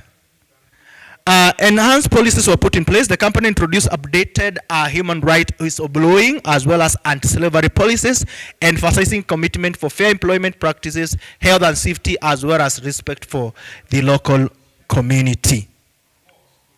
So you see, when you talk about ESG, it's a reality. We have to integrate all components on environmental, social, and also governance in all procurement practices to make them sustainable. Failure to do that, we might also find ourselves in such kind of a trouble. So it's very important to know that. We were to take tea break now, but it's time to proceed. Is it true? Aha. Now we want to get deeper into standards, because that's why we're here. And we're going to look at the landscape of the key standards. And we'll be talking about the World Bank Environmental Social Framework. We are going to talk about International Finance Corporation Performance Standards. Then we're also going to put others like Equatorial Principle and UN Guiding Principle on Business and Human Rights. Because they are part of what we should be knowing when it comes to the component of procurement in a sustainable manner. Allow me go deeply to tell the reason why it's important to have these key sustainable standards in procurement. We say that the recognized framework, the one that you're seeing, and the guidelines and principle are used by organizations to ensure purchasing decisions, balance economic efficiency, and also environmental protection and social responsibility. That's the reason why we have them. And they act as the benchmark for responsible procurement practices, helping organizations to align with international best practices, complying with legal requirements, as well as contribute to broader sustainability goals. Very important to know, all these are here just to ensure that we are doing the right thing in the right manner, ensuring sustainability, looking at environmental and the social component part of it. Why standard matters for us? They are very important because standards provide risk management. Of course, when you're looking at the risk, and that's why when you're preparing environmental and social management plan, we identify the risks that are associated with the impact that are coming from the activities that you're doing. And therefore, they help us to come up with risk management framework. In other words, we are asking ourselves, if this impact can cause this risk, then we should ask, how can we prepare a mitigation measure, either to minimize or to reduce the impact of that risk? And therefore, this standard will help us come up with risk management framework. There's no way you can come up with the risk management framework if you don't understand the expected standards from the project. Then the other one is to come up with compliance benchmark. Of course, for those people who've done environmental social impact assessment, that aspect of environmental social management plan is the key compliance benchmark, because it tells you what to do in case of any related impact brings about issues. Then the other aspect why standard matters is the accountability. Again, when I take you back to ESMP, it tells you who will be responsible to implement agreed upon mitigation measures. And not only that, after we're done with environmental social impact assessment report, and maybe we obtain the license, and now we use that document for implementation during operation or during execution of the project, we still use the same document to do environmental auditing. What do we do when we are doing environmental auditing? The first thing that you do, you pick the initial environmental social impact assessment report. You go through it and find that what was recommended or suggested to be done. Then as you do inspection, you check around with a checklist. You check, is this what was recommended being implemented? And if yes, how is it being implemented? And if true, how effective is it to mitigate that impact that was identified? And that now brings about the aspect of accountability. The other one is the clarity for contractor. We are saying when we are writing the TORs, which you're going to look later, the TORs should specifically have clauses for this social standard and environmental standard to be embedded in the project. And therefore, we make it clear for the contractor whether the contractor is applying or doing environmental or project activity tours. The other one, it provides consistency across projects. Most of the time, and this is where most of the environmental expert goes wrong, we are tempted to copy and paste the reports. Reason being, it's the same thing. But I'm here to say, every project, even if it's a look-alike, is unique by itself. Is that true? Reason being, it might have been done in a different timing, by the different team, in a different geographical place, and different countries. And all that make it unique by itself. The designs might be the same, but by itself, it's a unique entity. Therefore, it's very, very important to understand all these components of standards. So some of the key standards, we have the World Bank Environmental Social Framework, the 10 environmental social safeguards, which are specifically used when we are doing project for in or within the public sector. All the project that you're doing in your organization, you are expected to adhere to the World Bank Environmental and Social Safeguard Framework. Then we have the International Finance Corporation Performance Standards. These are meant for private sector. Every time you're doing a project that is privately owned or within private sector or the finance to be done by private sector, you are supposed to adhere to this performance standard from performance standard number 1 to number 8. We're going to look at them. Then we have the equity principle that guides the financial sector. Remember, bank give money for projects. Is it true? But it's upon the bank to ensure that the money they give, they go towards doing sustainable project. And therefore the equity principle guides the financing sector on how they should be able to lend and which project to lend and how to monitor what the money they have lent is doing. Then we also have the United Nations Guiding Principle on Business and Human Rights, and this generally look at the global human rights framework. That's very key. If we go deeply in the World Bank Environmental and Social Framework, and this covers from ESS 1 all the way to ESS 10. All right?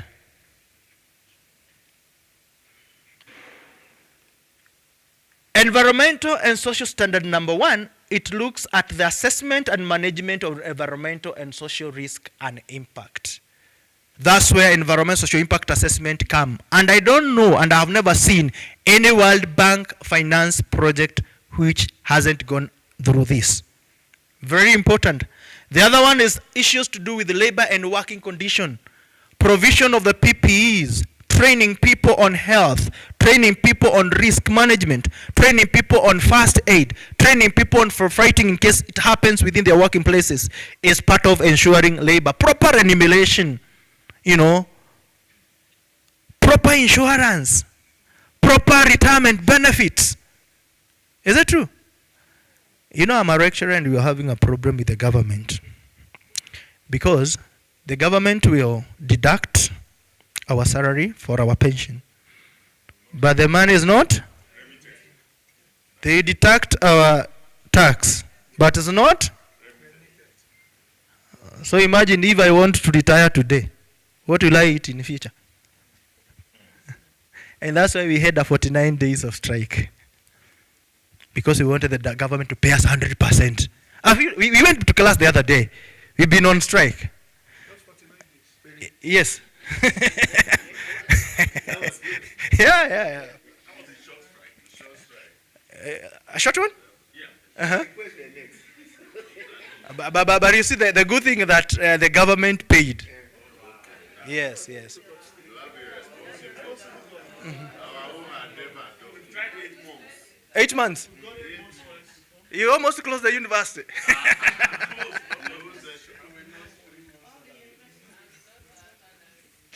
But still, some of the promises they make, they have started breaking them.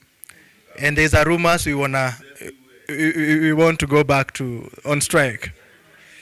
I don't know why these people, they don't respect us people. I think the same one that gave back to all Africans. Uh-huh. So should we try become politicians?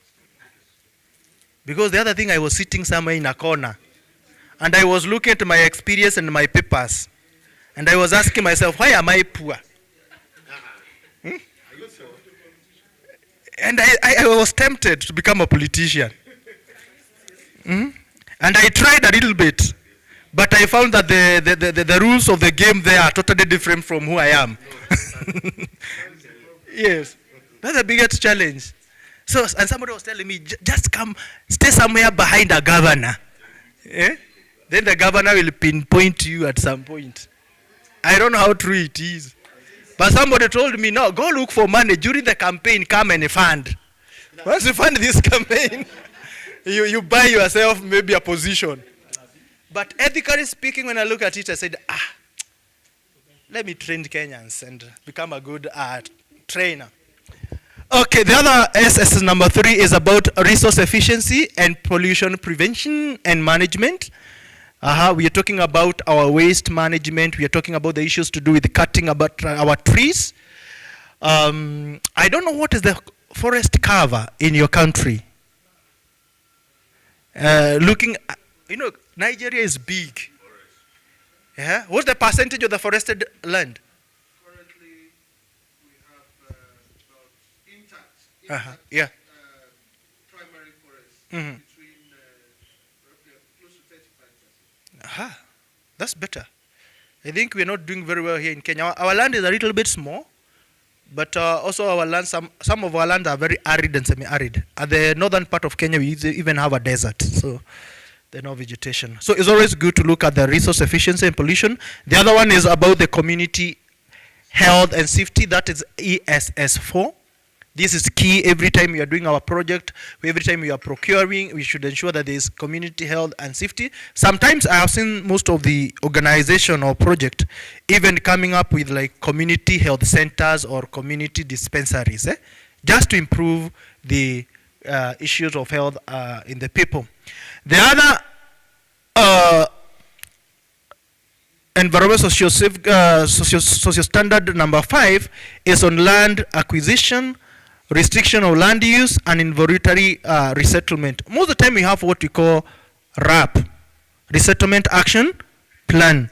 Now, how the land is acquired, how the land is going to use, is a very key thing that should be looked very well, so that you may not relocate people without taking care of where they are going to settle.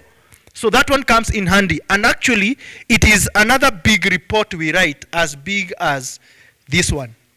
RAP report itself is also a report that we write. Then we have the biodiversity conservation and sustainable management of living natural resources, taking care of the environment in general, taking care of the fauna and flora. Important is ESS7 about the indigenous people. I don't know whether in your country you have the indigenous people. Are the Fulanis indigenous? Who do you call indigenous in your country? Original indigenous land owners. Like, what's that tribe again? It depends on the region. Mm-hmm. We have them across several regions. It depends on where you are in Nigeria. Mm-hmm. But typically, Mm-hmm. each and every part of the country, they know where the indigenous Ah. Niger Delta, Uh-huh. people, Uh-huh. the Shekiri people, Uh-huh. indigenous people in that place. You come to Southwest, we have the Yoruba. Uh-huh. It depends on which side of the Yoruba is a big place. It depends on which side of the Yoruba you are. Do you still have those indigenous people who live like in a traditional setup? No. Okay. They're like Maasai. Let's hear from here. Yes?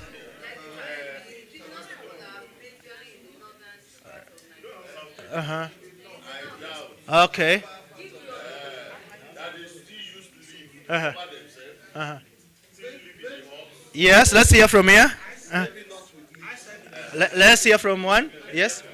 Yes? Uh-huh. That was about 2001. Mm-hmm. And so there is a local government in Adamawa State. Mm-hmm. That's what I said. Mm-hmm. So that was about 24 years ago.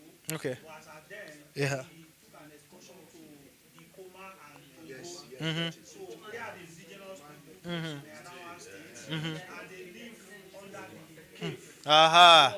Aha. Uh-huh. Into the savannah. Mm. And so their own living arrangement is quite different from the modern civilization. Sure. So they are still there. Ah, nice.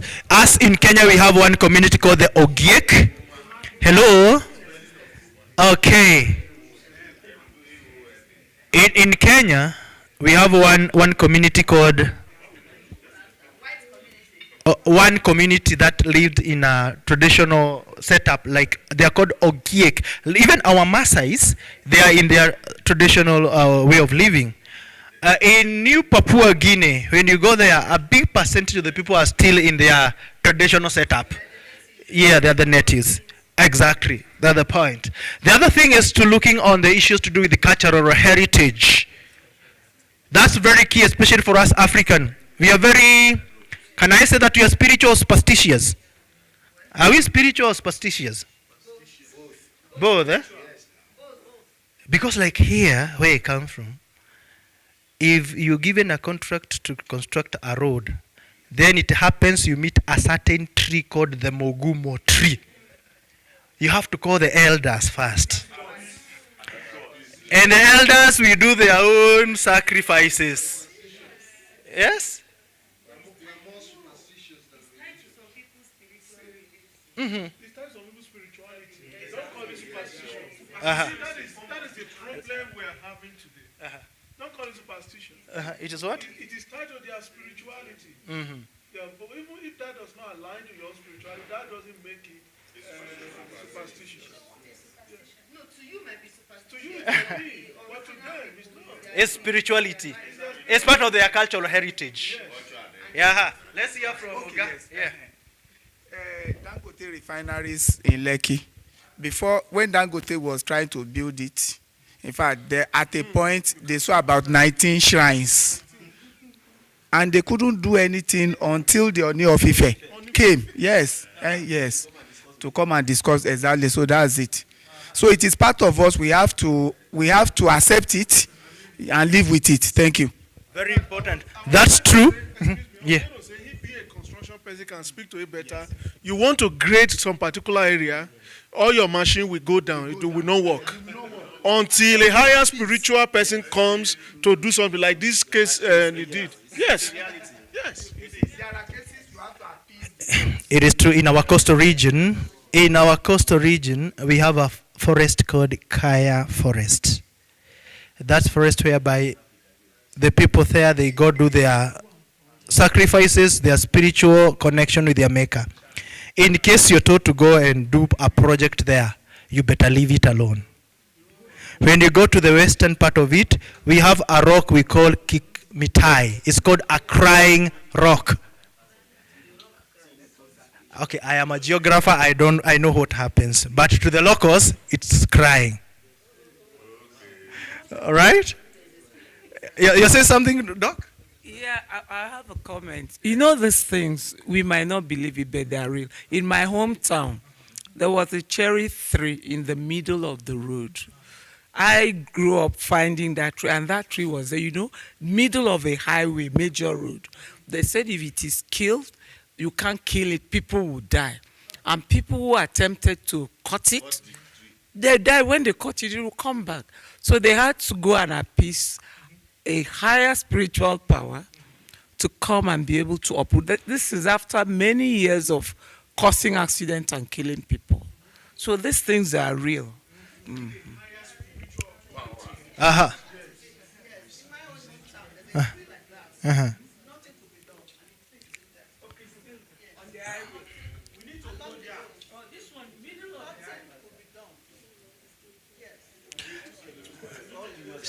So, because I am training you to become good environmentalists and social safeguard officers, once you go on the site, it's always very important to be sensitive of such cultural heritage. The last one? Mm-hmm. Yes.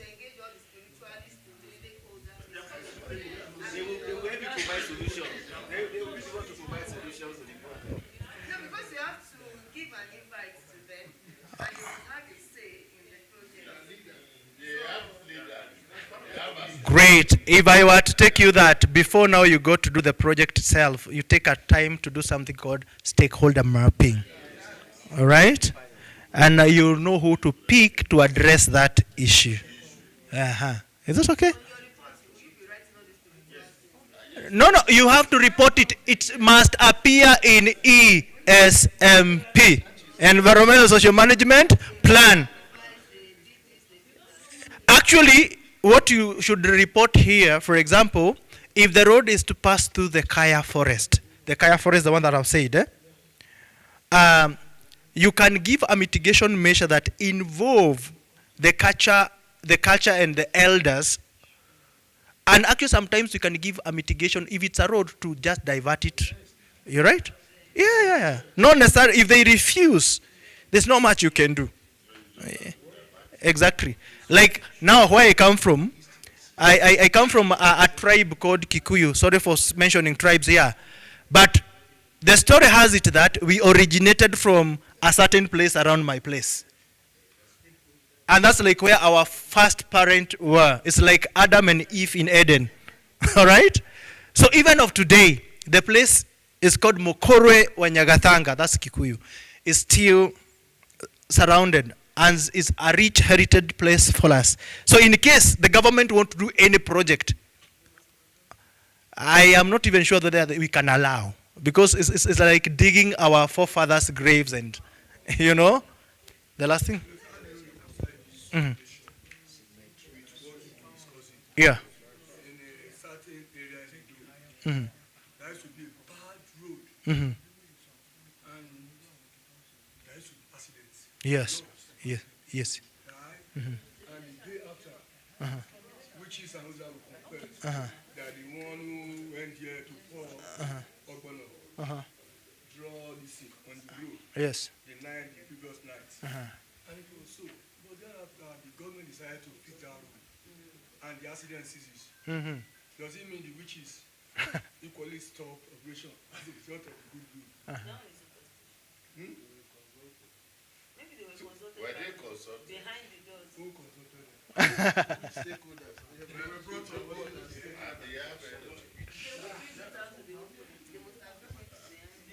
surely a higher power intervened. Yes. Could be a pastor, it could be an audio of this law, it could be an imam who has a superior power.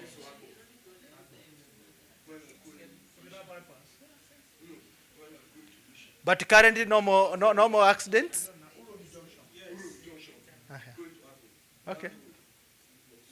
Ask that question before I proceed. So I want to ask a question about, because you mentioned your affiliation with the Kikuyu ethnic group. Mm-hmm. So and out of curiosity and desire to learn, so I understand there are other ethnic groups in Kenya, like We're right.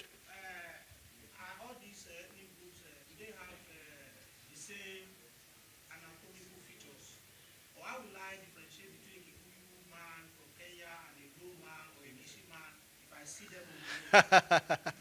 That's another difficult one because, okay, if you're new, you may not. For example, when I look at you, I don't know whether you are Fulani, Igbo, or Yoruba, or yeah, you understand. So for us, Kenya, we almost look alike. But personally, because I am here, I can tell.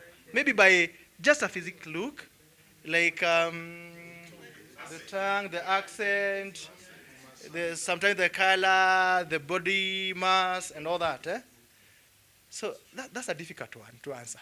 But you need to live with them so that you can understand. Yes. The last thing here is the stakeholder engagement and information disclosure. That is ESS 10. Very important. Actually, ladies and gentlemen, there's no way you can have a complete environmental social framework and safeguards without involving the people fully. Maybe I'll mention a few here. We talked about the World Bank, ESF.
Theory of change basically has to do with the objective and the impact and all that are between them. What you need to do and the various, let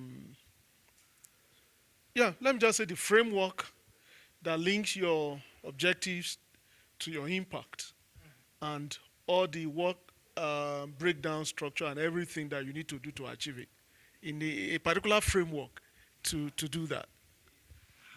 A good attempt.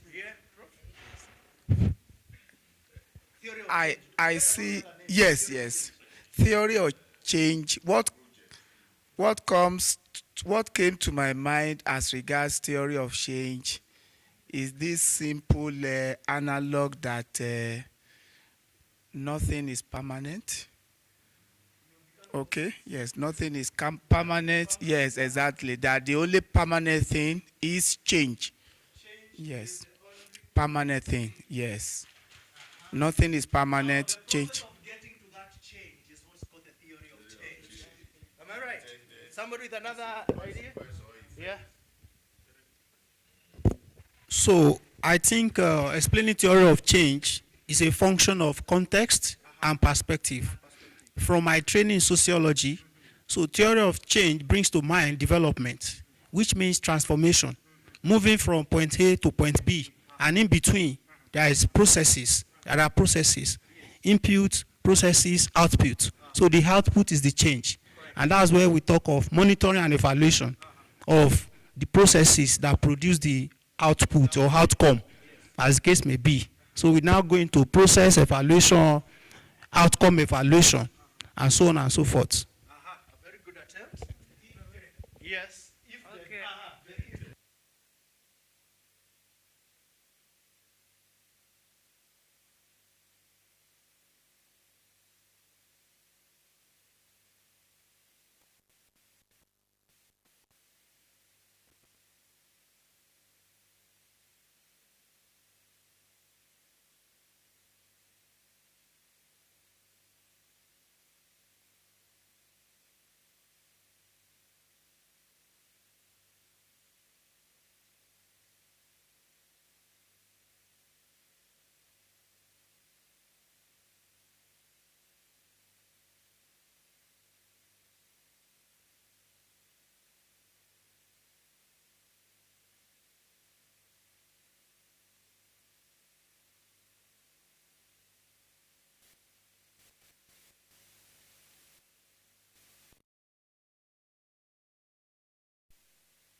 the logical framework in project management.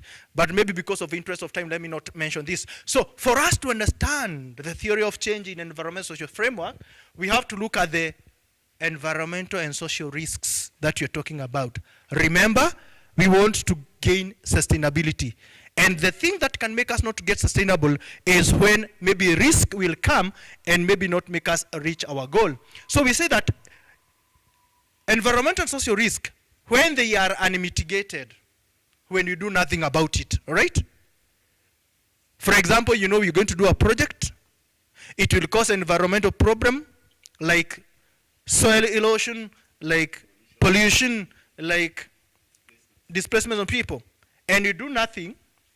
This can undermine development outcome from the project and can cause serious harm to affected population as well as the environment. Is that true? But because we want to get out of this risk or this problem, because at the end of the day we want to have an improved development outcome, we can now make use of environmental and social framework or safeguards from the World Bank, from African Development Bank, also from Equatorial Principle. And now here we can make use of adaptive risk management. How do we do it? We know when we are doing project, risk is almost certain that will happen. Is that true? But once we come up with adaptive risk management, we are asking ourselves, how can we be able to mitigate? How can we be able to minimize the impact that are related to this risk? Then how can we comply? That's why we require certifications. That's why we require to have our report maybe going through the government or going through NESRA? You call it NESRA? Yeah, very, very important. Then World Bank help us to strengthen environmental social management system and capacity.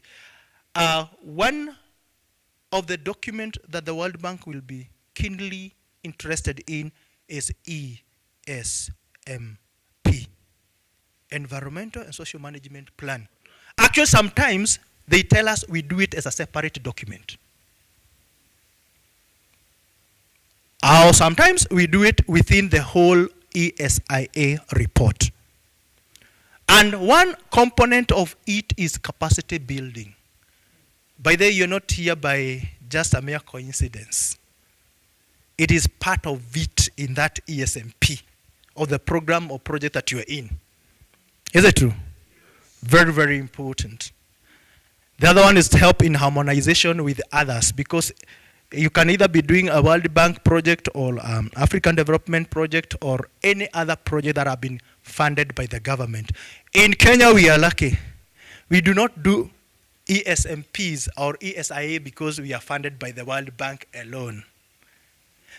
Even project funded by local banks is a legal requirement that you may have an NEMA license. That's why, as long as we are doing project, my work is guaranteed. All right? Yeah, as long as projects are happening in this country. As long as people are borrowing to do and do project. That is the point. Money will come, yeah. Is it only when one is borrowing that these requirements are... No. The answer is no. You can be having your own money. For example, you can have like 5 properties, you sell 3, you construct 1. Is it true? Because you have money. No, that's not borrowed money. But for you to get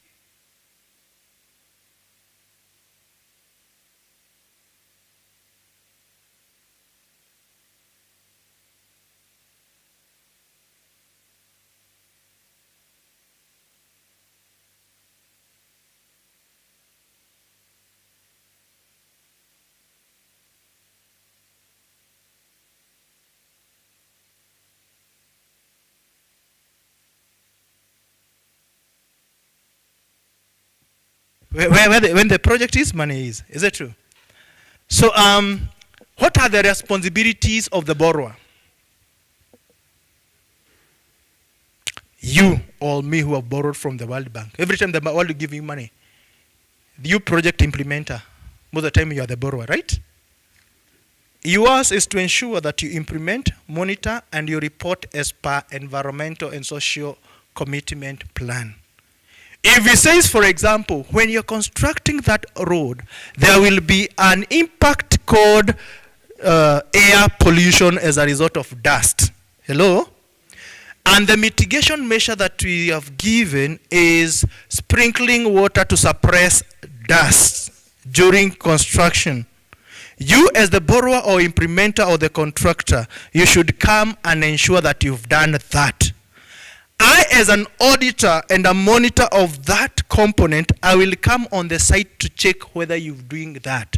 What are some of the indicators that you are doing that? Because I will not be only be interested whether you've done it or not. I want to see the indicators so that I can report correctly that you're doing it like that. Number one of the indicators is that I might come on the site and find no complaints of the neighbors about the dust. Is that true? Number two, I might want to see whether you have the water bowser. You know the lorry that carries water? The water bowser. Is it true? Number two, I also want to check whether there are some effect of maybe respiratory diseases among the workers. Because the dust will also be associated with some respiratory diseases. Is it true? Yeah. And sometimes I also want to ask the neighbors around because they also have a story to tell. You know, what is it?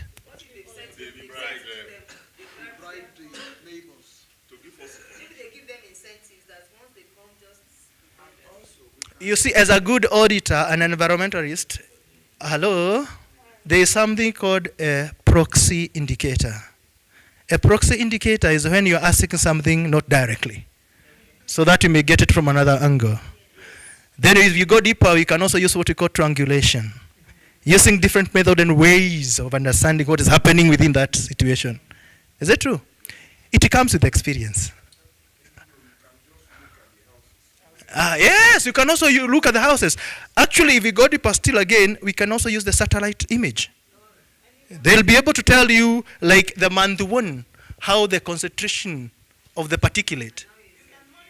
Yeah. Real time. Yeah. You put all this. Yes. How compliant the agents Mm-hmm.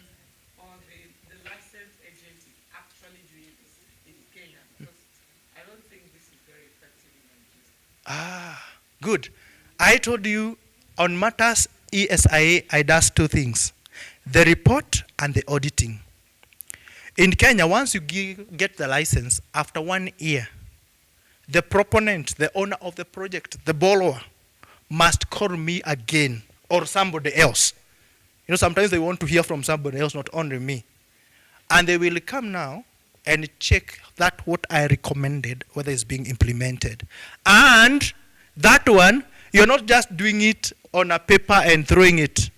Our government have put everything online.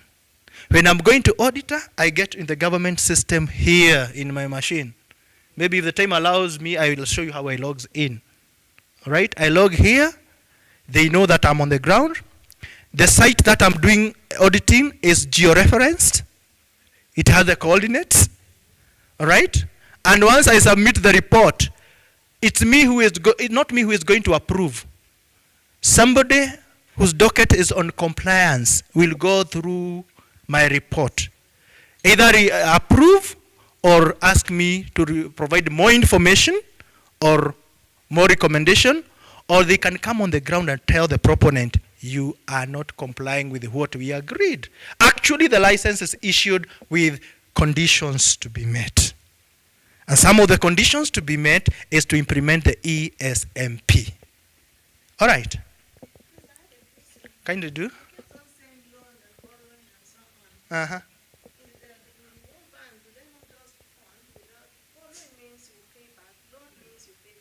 Mm-hmm.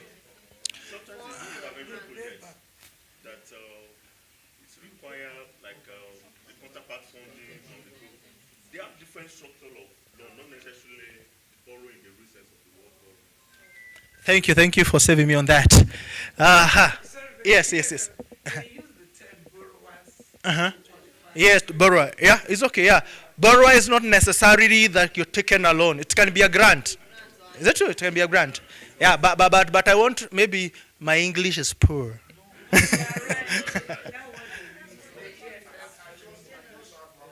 Kindly.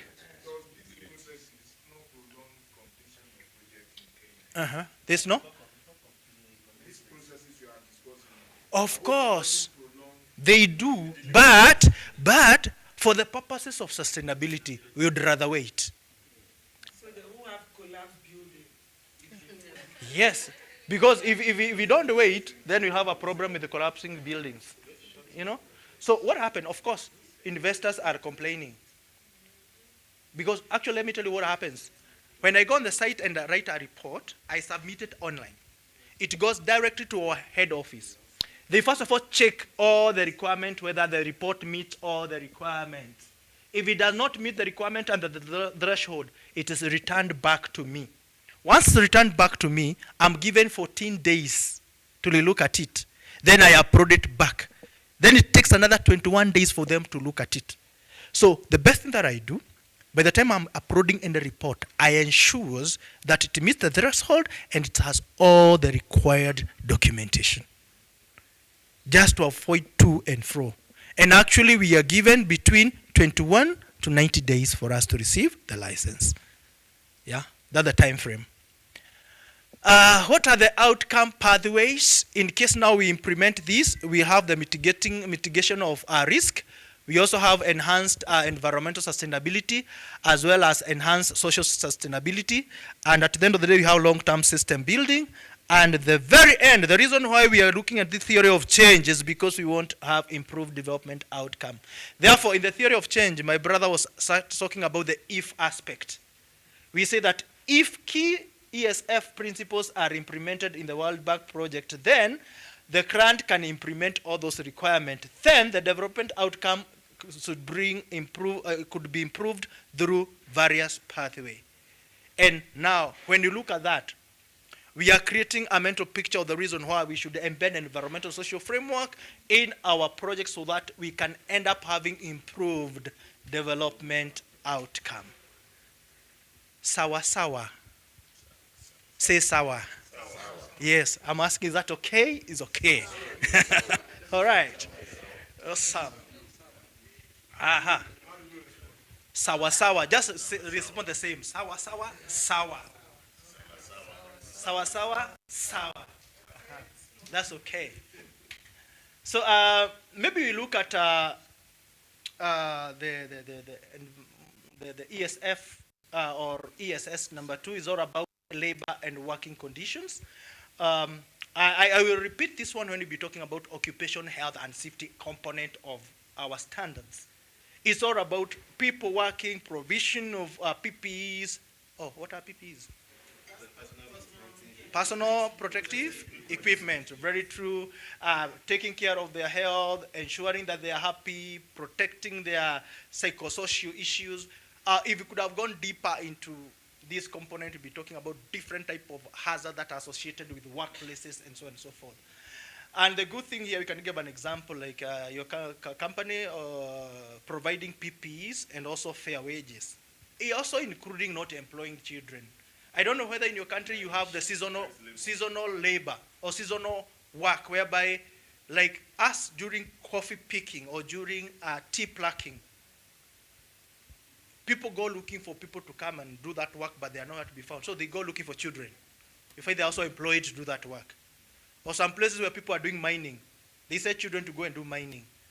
It's not supposed to be like. So, number 3, maybe I might not talk about all of them, but let me talk about resource efficiency and pollution prevention. I've mentioned about this one, and this one really promotes renewable energy, as well as how we can be able to do waste reduction. And for the company, an example here is that you can be able to have a procurement of energy efficient lighting in Lagos State.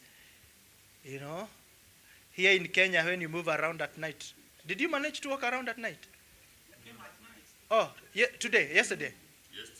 Oh, okay. Today you can walk around. Today you can walk around. Today you can walk around and see.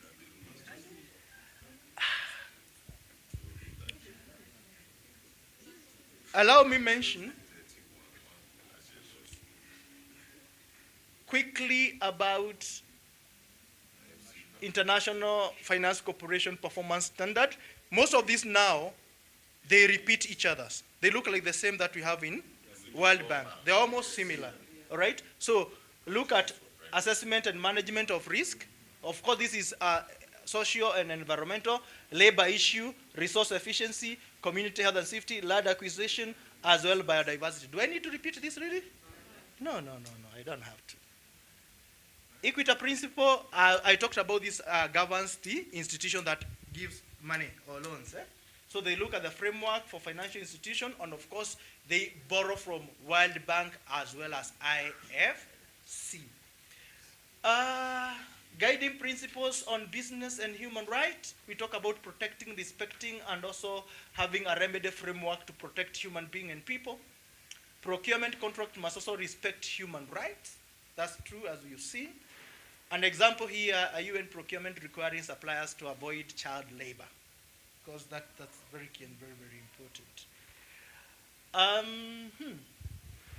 You've heard about ISO. What does ISO stand for?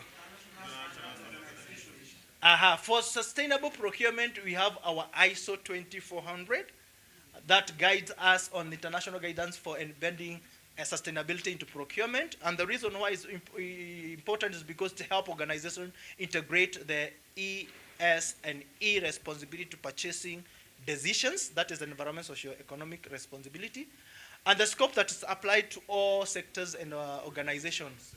That no matter how the size how to look like.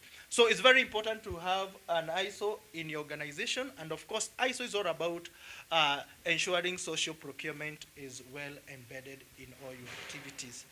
I may not talk about so much about these, but African Development Bank also borrows from the World Bank on the matters environmental social safeguards. Is like a summary of both World Bank and IFC.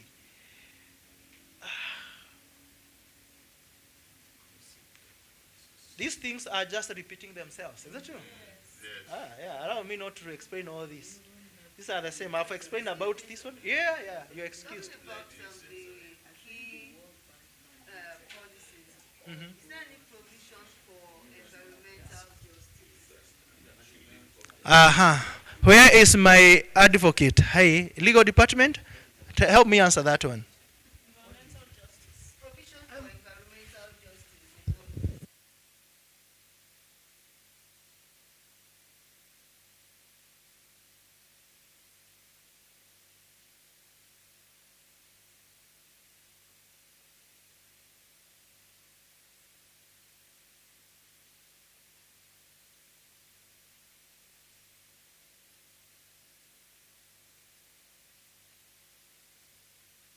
You can't take the government to court on some of those things. But in international law, because of the African Charter, so lawyers are beginning to come through the African Charter because you might have a brick wall when it comes to Nigerian legislation, except it is only on pollution. If it is pollution, we have some laws, scattered.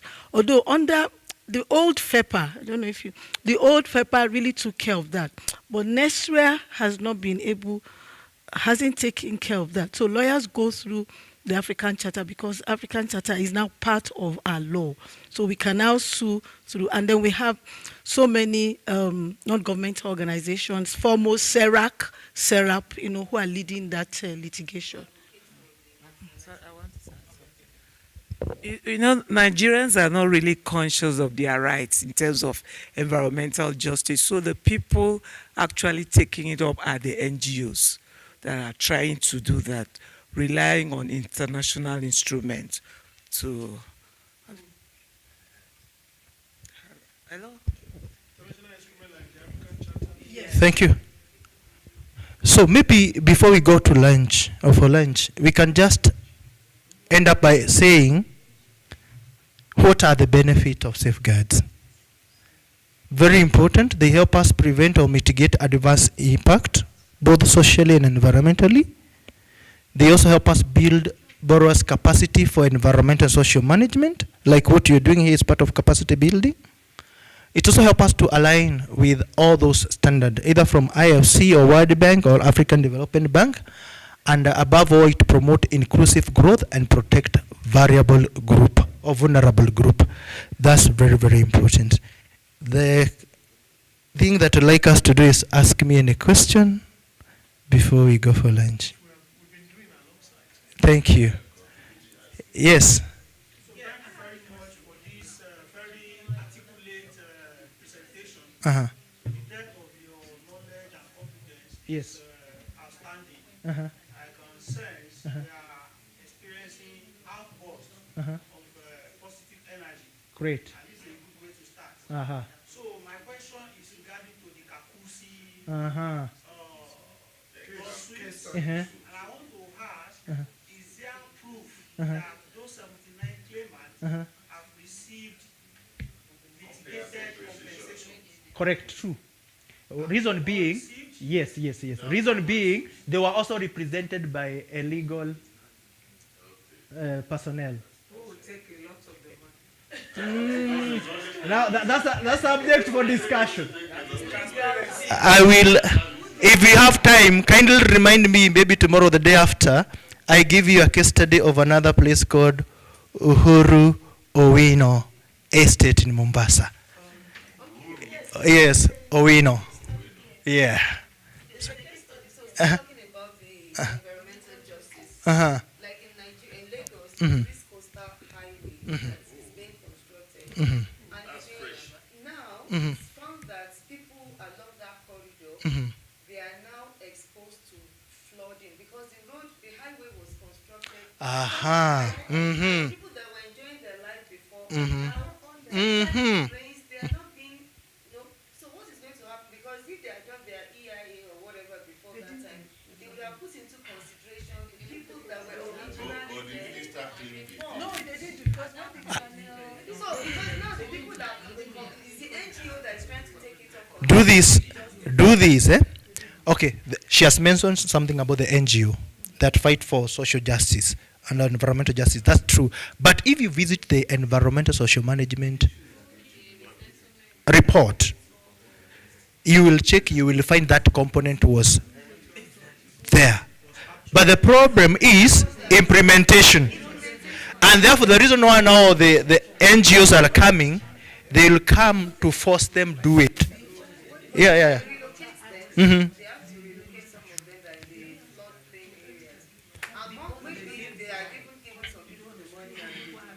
You see, for us, there is a road called Thika Superhighway. It was constructed, and one of the problems it brought is about the accidents that were happening because people are not used to such kind of superhighway. So, through advocating of NGOs and other people, the government was forced to change the design and also put a lot of footbridge, right? Footbridge, yeah, for people to crossing over. So, if that one is also taken seriously, there's something that can be done. So why can't we go and enjoy our lunch? Yes. I want to ask a question. Some of processes do not consider the human aspect. Because I realized that when you were discussing the sustainability procurement, you were trying to define it. It has 3 dimensions. Sure. The society, the environment, and the economy. Now, under some of these dimensions, you have things like waste, pollution, blah, blah, blah. Now, I didn't say anything regarding awareness of people that dump this waste, or people that, engage in activities that causes pollution. Okay. And these are people that are down. So when you talk about human behavior, these processes may not work. Yeah. The policies might be there, but the people that we need to do paradigm shift and mind and set. Is it true? I don't see it, incorporated in all of these things, and that's one of the problems we have. Apart from that, even the people that we implement, just like was mentioned, the directors, the head of agencies, blah, blah, blah. You still have to look at the issue of the human aspect. The policies are there, the processes are there. How do you ensure they go through all these processes? That's the problem we have in Africa. Okay, I want to tell you that the problem we also have here. Because for me, I understand, the contractor understand, but the local community does not understand. Sometimes, actually, the only time I got to contact with the locals is when I'm asking them about public participation and they fill for me the questionnaires. Okay, we are running out of time. We have to come back because somebody is presenting from DC. Thank you so much. Uh-huh. I have information to provide on the Yeah. on the coastal road. Uh-huh. Okay, even without the coastal road coming in, it is also the responsibility of the government to protect the shoreline, most especially from the effect of Atlantic Ocean. So naturally, the water from our drainage system is not supposed to be channeled to the Atlantic Ocean. It's supposed to be channeled to the lagoon. So that is it. However, many people built their houses without taking that into consideration. So that is it. Thank you. And Lagos is below sea level. Are you saying the water from Okebo must come to Lagos? It has to come because we are down. We are down. Okay, the last one. Okay, thank you. I just want to react to what Dr. Maloma is trying to say. The issue of human fees being brought into the process. Yeah. I think that's why we need to have, engagements, stakeholders engagement, and at that point, all these issues will be trashed and discussed. Yes. Yes.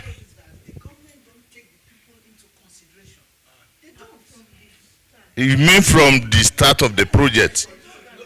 That's why they take you into consideration, you don't pay attention. Because it's always there. I'm telling you, it's always there.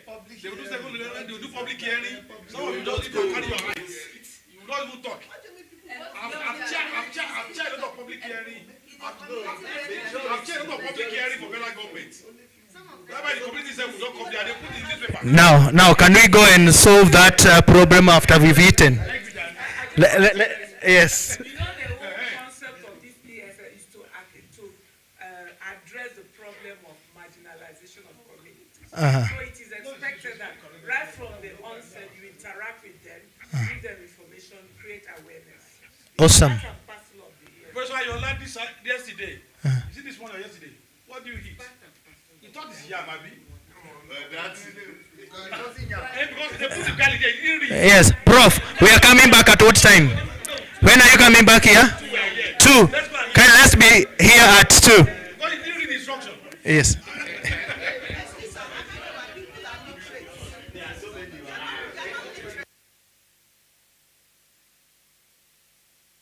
Excuse. Hello. 1 minute. 1 minute. We can have excuse. We can have a group photo at the entrance. We go have a group photo. Hello. We go have a group photo at the entrance.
enjoying Nairobi. I wish if I had an opportunity to join you, but the future we'll be together now. Let me just start. I mean, this morning, I think, or this morning here, this afternoon, we will be trying to make a presentation on stakeholder engagement and information disclosure. I'm sure many of you are very familiar with this, the bank's environment and social framework. And today we'll just focus our conversation on our discussion on this topic. And it's not going to be detailed. It's going to be very brief. I will run very quickly because detailed conversation or discussion will require a deep dive. So it's going to be like, a presentation, an introduction to ESS 10. So just bear with me. So let's start. And the presentation will have about 5 parts. Okay, the first part will be an introduction to ESS 10, that is Environmental Social Standard 10, and its importance within the framework of ESS. Part 2 will present ESS 10 requirements and guidance. In part 3, we will discuss practical implementation strategies. In part 4, we'll try to present the theory of change behind ESS 10. In part 5, we'll try to summarize and chart the way to move forward. So with that, I will start with part 1, which is introduction to ESS 10 and its importance. Now, the first slide, really, I really want to ask, or I really want us to think, why ESS 10 is matter, why it matters. But before we start really trying to answer this question, I would like to turn the question around. I will ask by saying that why projects are, or some projects, why some projects are not successful or they don't deliver on their intended development objective or outcome. I think basically they don't deliver on their intended development outcome because simply the projects are designed through a top-down approach, which is basically development priorities are mainly identified by development financiers or donors, or if I may say that, the project proponents. In other cases, it means that the beneficiary are left out, and the development priorities are misaligned, and as a result, project may not be able to deliver to the need and priorities of targeted beneficiaries. So with that, maybe we should start to see if we can answer why environmental social standard matters. It matters because the SS10, ensure open, transparent, and inclusive engagement, with project stakeholders. It creates a foundation for successful project delivery. In other words, targeted beneficiaries are involved. They have the opportunity to identify their priorities, also to air their view and their voice, which basically will allow the project to incorporate their voices and their concerns. Now, it is also beneficiary because it allows effective stakeholder engagement, and that effective stakeholder engagement is significantly because governmental and social sustainability outcomes and enhanced project and reduce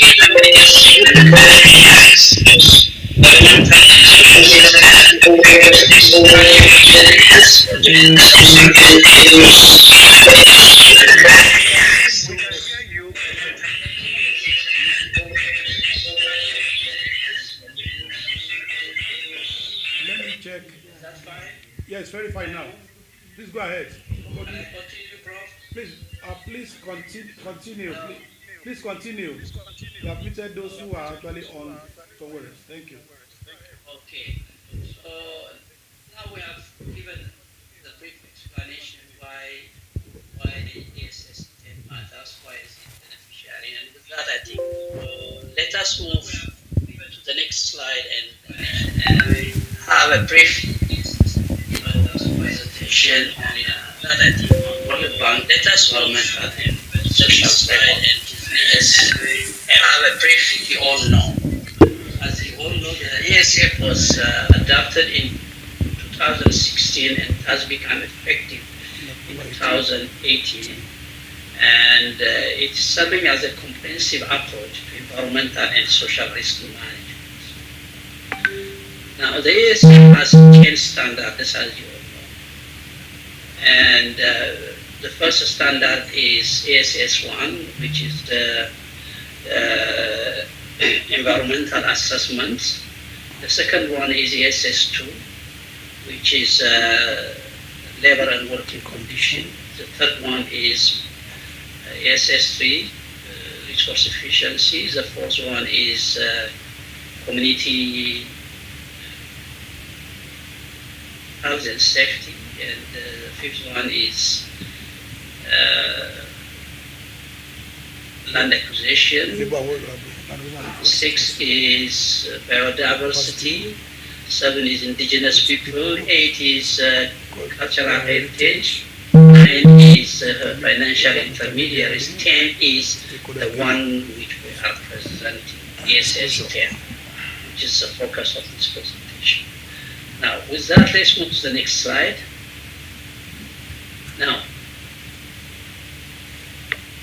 ESS 10 or stakeholder engagement is used throughout the project cycle.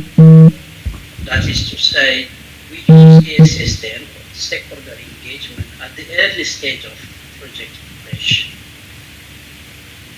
to identify really the concern and the need of stakeholders, and as well as to engage in the initial consultation. We also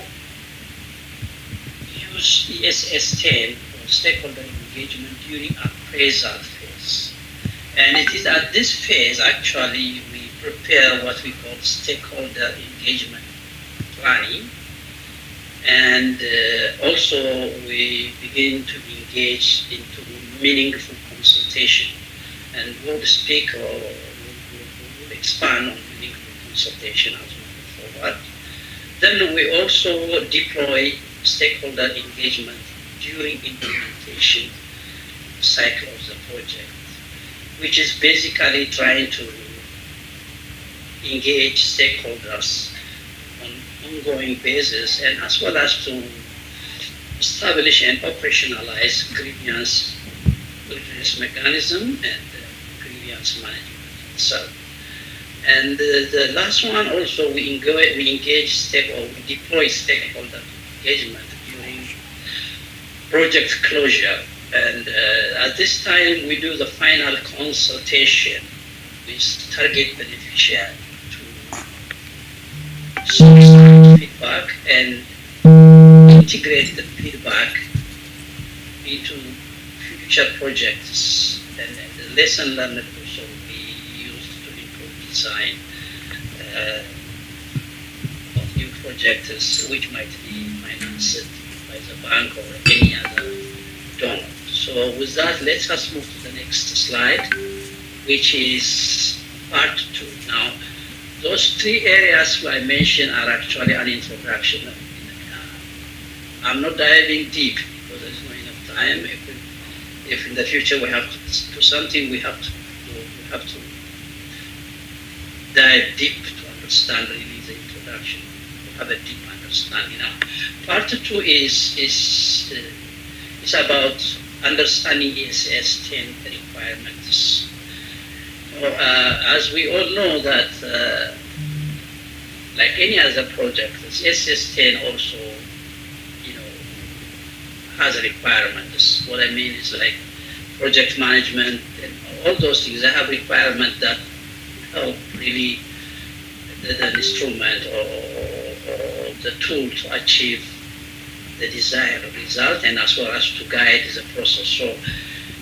So in this section, in this part, we'll discuss the requirements. Now there are about some requirements which I'll be presenting, but there are a lot of requirements which I'll not be able to cover in this presentation.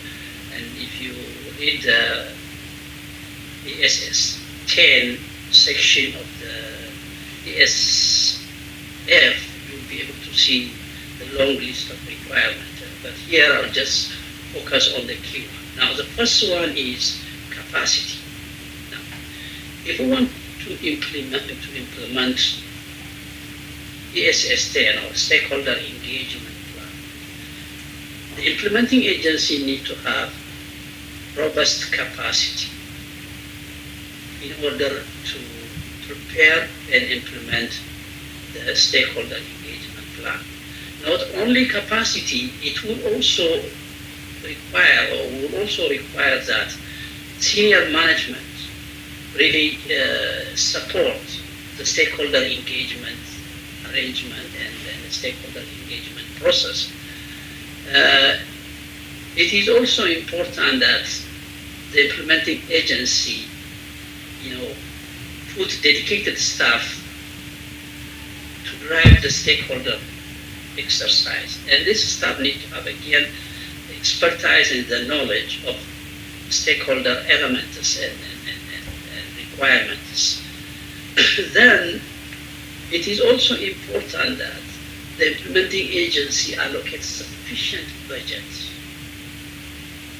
in order to ensure that activities that are planned or designed are implemented properly. And the absence of sufficient resources, no matter how good your stakeholder plan is, you will not be able to implement it, because money is the main driver, and qualified people are also the key players. So this is a very important aspect of it. So whenever we do stakeholder plans, we need to push for sufficient resources, sufficient budget, and adequate or qualified people to be assigned. Then there is a need to integrate the stakeholder management plan or the stakeholder engagement itself with the entire project system. That means it should be part and parcel of the project design. It should be part and parcel of the project implementation process. It should be part and parcel of the project monitoring and evaluation arrangement. Now, assuming that all these four things I mentioned are in place, then we need to conduct or undertake regular training or capacity building to existing staff and new staff, so that people are kept updated and the stakeholder plan remain always a document that can really be used anytime and very well updated. So capacity is key requirement. Now, the second one is the stakeholder identification analysis. This is again a key requirement of stakeholder engagement. That means that in the stakeholder identification analysis, we need to identify the relevant stakeholder, including affected people. Who are the stakeholder who will be affected by this project? But these are the primary and the most important, of the stakeholder engagement plan.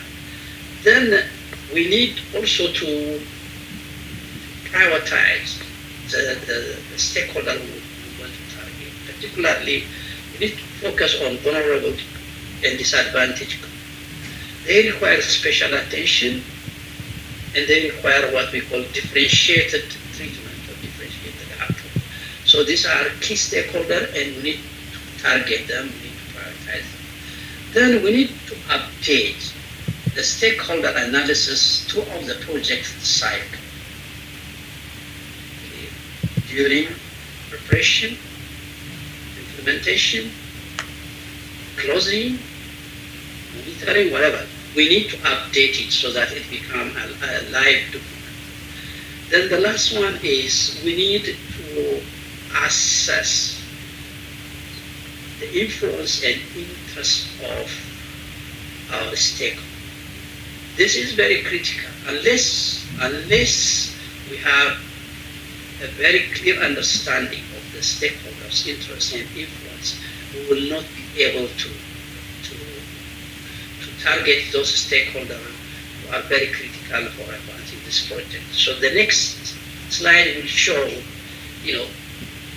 how we should map the stakeholder using the stakeholder mapping that is showing in this slide. As I said earlier, it is important to know the interest and influence of each stakeholders. Okay. For example, if you see in this matrix, on the right side, the top, okay, we have a stakeholder which we can classify as high interest, high influence stakeholder. Okay. Then on the right side of the upper matrix, we have a high interest and a low influence stakeholder. Then below, of course, we have a high influence and low interest stakeholder. Then we have a low interest and low influence stakeholder. Now, the most important stakeholder is those on the upper side of the matrix. The high influence and the high interest stakeholder is critical. For example,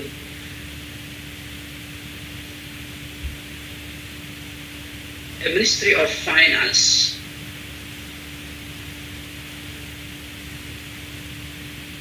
where the finance minister himself has an interest on the road project is critical for us, just an example, because this minister, or the Minister of Finance, is a high influence person. And the good thing is he also has high interest on the project. So this is a critical player, and we need to engage this stakeholder very closely and manage him or manage her effectively. Okay? Then we may have also on the other side a high influence, a high interest and a low influence stakeholder. So, for example, the same finance minister may not be interested on the road project, but he has a high influence. So that means it can affect the project. So we need to find a way how we can keep him informed, and how we can also influence him to become high interest, high influence stakeholder, so that he support our project and the project succeed. So this is a very critical metric. This is a very important area for us to understand when we do stakeholder planning and stakeholder mapping. So with that, let me move to the next slide and let us discuss the stakeholder engagement, which is a key focus, as you all know. So the stakeholder engagement plan is a living document that provides the roadmap for all stakeholder engagement activities throughout the project cycle. So it is critical that at the initial stage, or at the beginning, or as part of the stakeholder engagement plan, we need to provide context analysis, the section of that stakeholder plan, detailing assessment of the project context and the stakeholder landscape. Really, that gives a very clear picture and context in terms of who is really interested in the project. So, and for your information, stakeholders also can be classified into two categories: the affected persons and the interested parties. So we need to understand the landscape of these two groups of stakeholders. Then, once we have that context, the stakeholder engagement plan, then we need to have what we call engagement method, the stakeholder plan. And that stakeholder engagement method need to be tailored. Once we have that context to different stakeholder engagement, different stakeholders have, then we need to have interest and have different desire. So we need to tailor it to that particular purpose. So engagement method is critical. Then, as I mentioned earlier in the other slide, it is very critical to have resources and also to have a timeline. When are we going to do stakeholders engagement? And that planning, the stakeholder planning, this section must outline the timeline, when and how we will do the stakeholder engagement, and what type of resources will it require, financial and human resources, as well as other logistical resources that are critical for implementing the stakeholder engagement plan. Now, once we do that, we need to distribute the responsibilities and roles. If we don't put a clear role and responsibilities, then there could be a lot of duplication and there could be a lot of really misunderstanding, and we may not be able to implement the stakeholder engagement plan. And not being able to implement the stakeholder engagement plan properly would mean that the project may not get the right feedback from its targeted audience in terms of really incorporating their view, their concern, as well as involving them in the decision-making process. So it is critical we identify, we chart the responsibilities, and we hold those who are responsible accountable. Now, the next one is really putting in place a grievance redress mechanism. The stakeholder engagement plan must clearly discuss and explain how the grievance mechanism of the project work, including really how is it going to be accessible, and how really concerns will be raised, how they will be resolved. So that's the stakeholders engagement plan need to have these 5 critical elements that are critical really to achieve the project stakeholder objective. So there might be some other also elements that I didn't bring them in here, but these are the most important. So once we have the stakeholder engagement plan prepared and reviewed and cleared, then we are ready to go to the next level, which is engaging, the next slide, which is engaging stakeholder meaningfully. So what do we mean by meaningful consultation? Meaningful consultation means true engagement of stakeholders that goes far beyond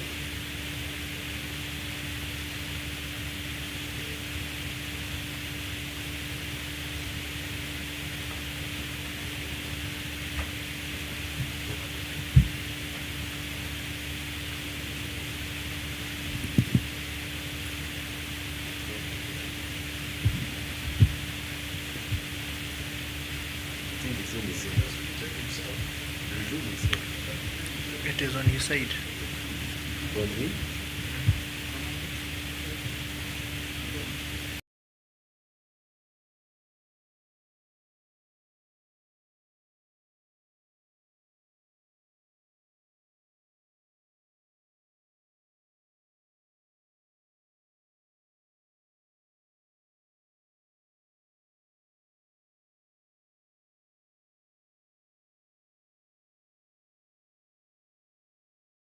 Muted. You're muted.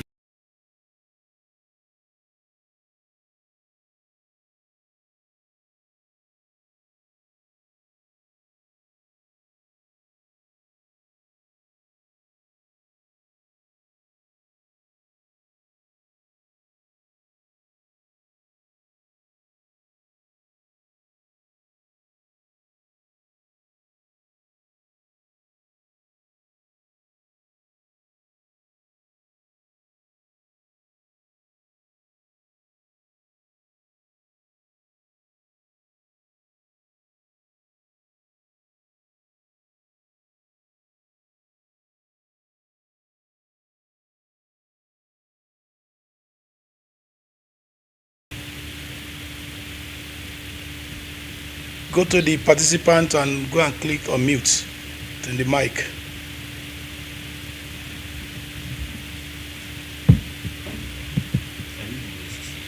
No, I've transferred you to. Oh. Okay. You are back. We can hear you. We can hear you now. So you're not hearing me? We are seeing. I can see you, but we are no longer hearing you. Okay, I called somebody. They said there's no meaningful consultation, which are the engagement. So now so the stakeholder were not consulted when you muted yourself. Thank you. Please go ahead, sir. Okay. All right. Okay. Right. So I was at the place where I was talking about free and inclusive consultation. Okay. So I think meaningful consultation also means that the consultation need to be free. People should not be afraid to express their feelings. We need to make it a place where people can express their feeling, where they will not be afraid, where they will not be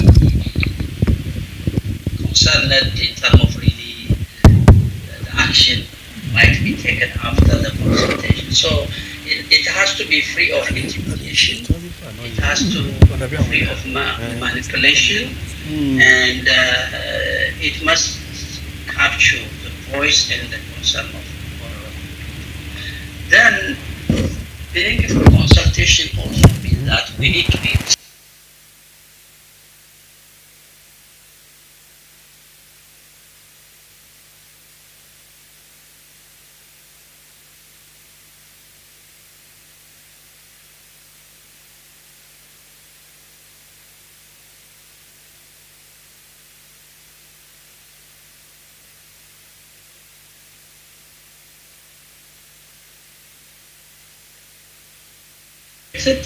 and they are informed and they are aware of that action being taken. So meaningful consultation is key, and the next slide is grievance redress mechanism. Once we have the meaningful consultation and all the other processes, now we are about to start project implementation, and we are about to stakeholder. So for us, from stakeholders, we need to put a grievance redress mechanism, and that is operational. And is that clear? So what we mean by that, we need to start.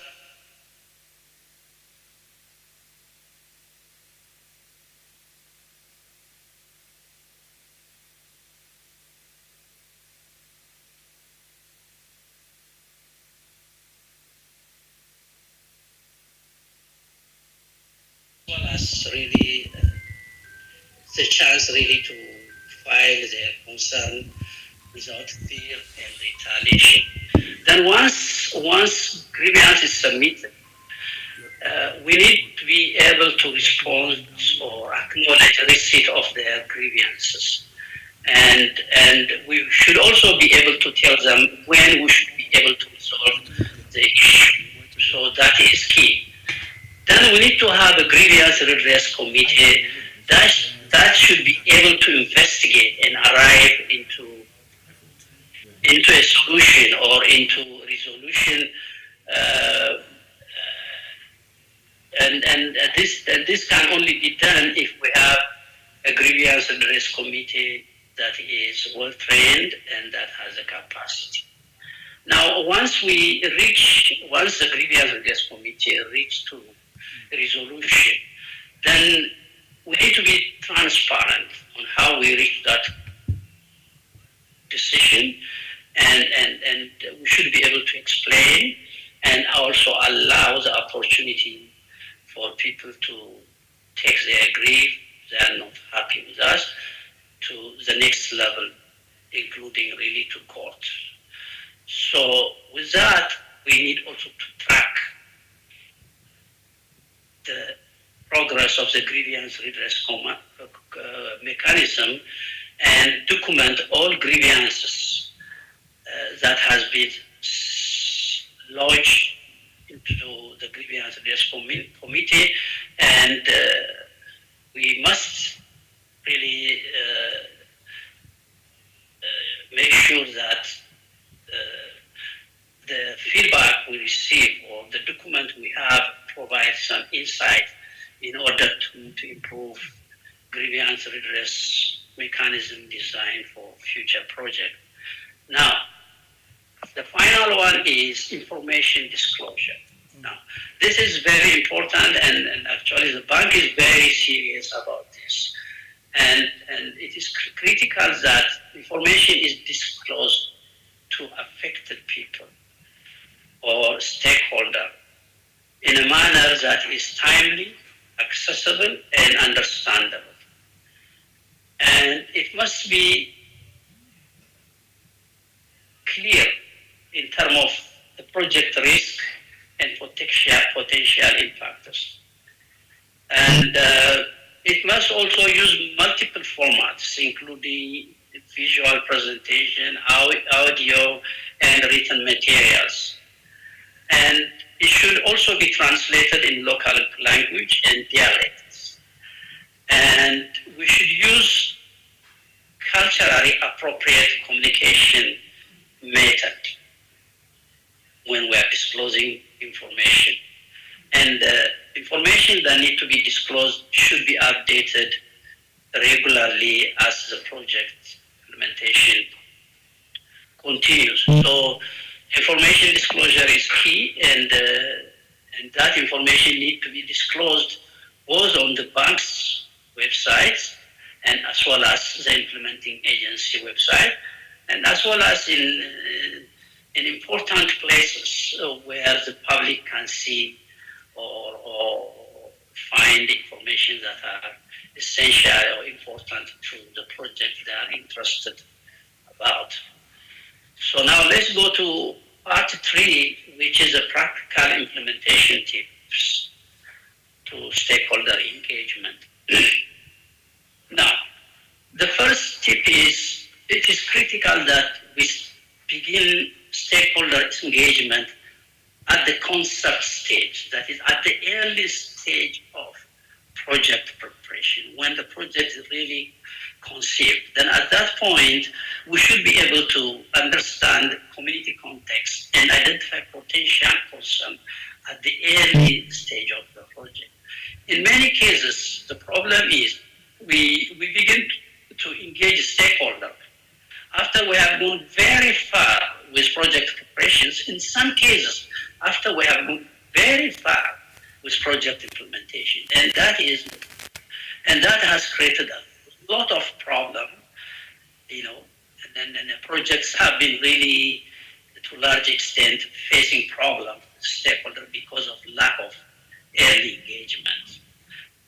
And of course, after concept stage, and the next one is engage them during preparation stage.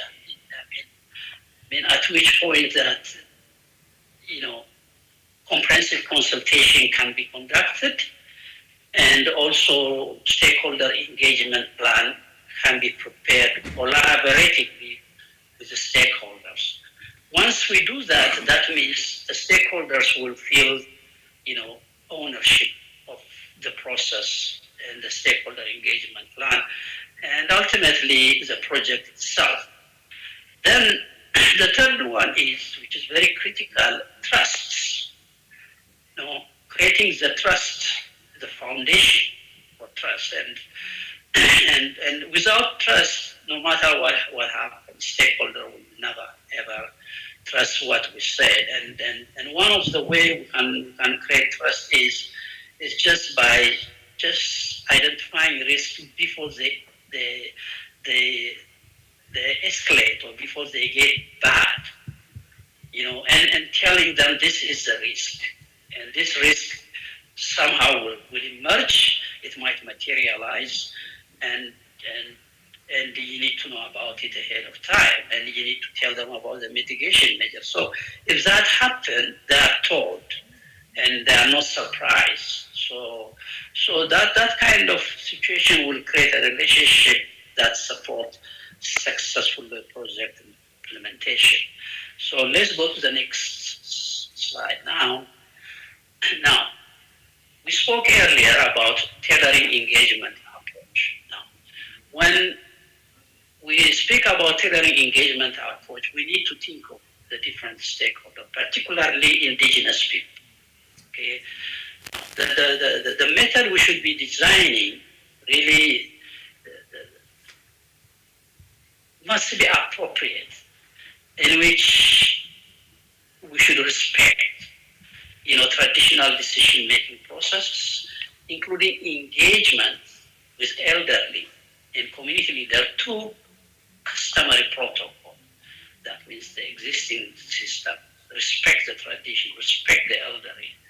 And indigenous people are much more interested and much more sensitive to this kind of things, so we need to understand that.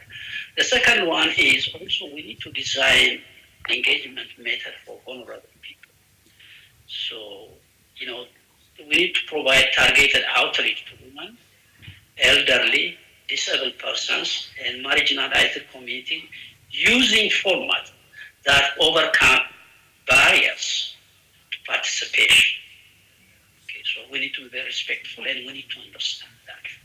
Then, of course, we need to deploy diverse, engagement methods, including combining public meeting, focus group, household survey, community radio, social media platform, and digital tools to reach all stakeholder segments effectively.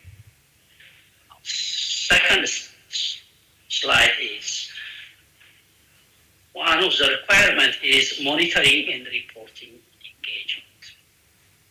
Now, we need to put a systematic tracking method for us to understand and actively track stakeholder engagement. We also need to have a system to collect feedback and analyze feedback that should be related or that should be conveyed to stakeholders. We also need to have a system that will track, whether our system is transparent and whether it is really relaying the information that has been really discovered or reported to the monitoring system. And also we need to be adaptive to changing situation, that is adaptive management. That means using the monitoring system really to continuously improve the engagement approach. So that is taking corrective action. So that is key, and that let us move to some examples of successfully SS10 implementation. After really successfully implementing stakeholder engagement plan, the bank project have shown, improvement, in terms of conflict reduction. As you see, 87% of conflict has been reduced after stakeholder engagement. That's meaningful stakeholder consultation. And it's about 450 consultation has been undertaken, and about 92% of grievance received has been resolved just because of a meaningful consultation. Okay, so this is a benefit actually we can get. This is a benefit the project can really what you call can really achieve or realize if we engage stakeholder meaningfully, and if we have a very good stakeholder plan, and if we really do whatever is necessary for us to ensure that all stakeholders are engaged and their opinion and their concern is incorporated. Now, there are also common challenges, and those common challenges are everywhere else, but they are not difficult to overcome. For example, there is the issue of stakeholder fatigue. I mean, we always go back to the stakeholder several times, and sometimes over and over, and nothing produced. And they see no result. We promise nothing. So at the end, they get tired. They call it stakeholder fatigue. So in this kind of situation, it is always good to demonstrate responsiveness earlier when there is an issue, and use different engagement formats to maintain interest and clearly communicate how their input influence decision. So this is another one. Close the feedback loop. That means consult them and get the information and then take it out and go back to tell them really, what has been achieved, what has not been achieved. That way, you can build trust and corrective action can be created. Actually, this is called the social accountability feedback loop. So this is key. Now, the second challenge is misinformation. People always spread false rumor, false information, and this creates uncertainty and lack of trust, between stakeholder and project. So when this kind of situation happens, the solution is just establish a proactive and a multi-purpose communication system, and address rumor as quickly as possible.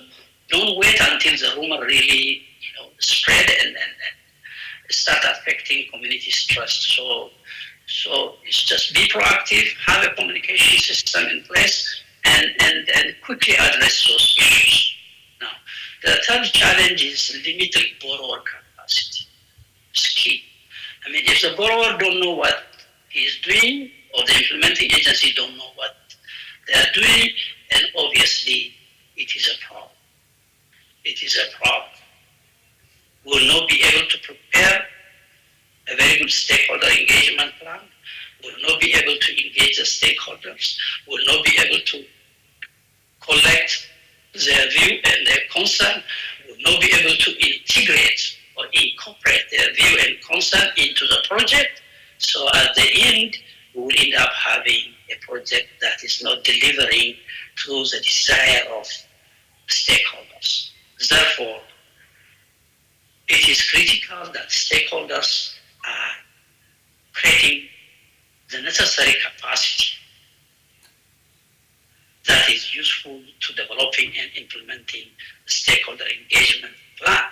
And actually it is here, or it is at this point, that Center of Excellence like the one in UNILAG will play a critical role in terms of really building that capacity, in terms of providing hand-holding support, in terms of really making sure that capacity is built and updated continuously. So that is key. So with that, I think I'll go to part 4, which is basically the theory of change behind the system. Now,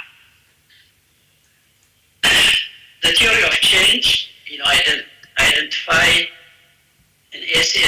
is anchored into the fundamental objectives that meaningful stakeholder engagement leads to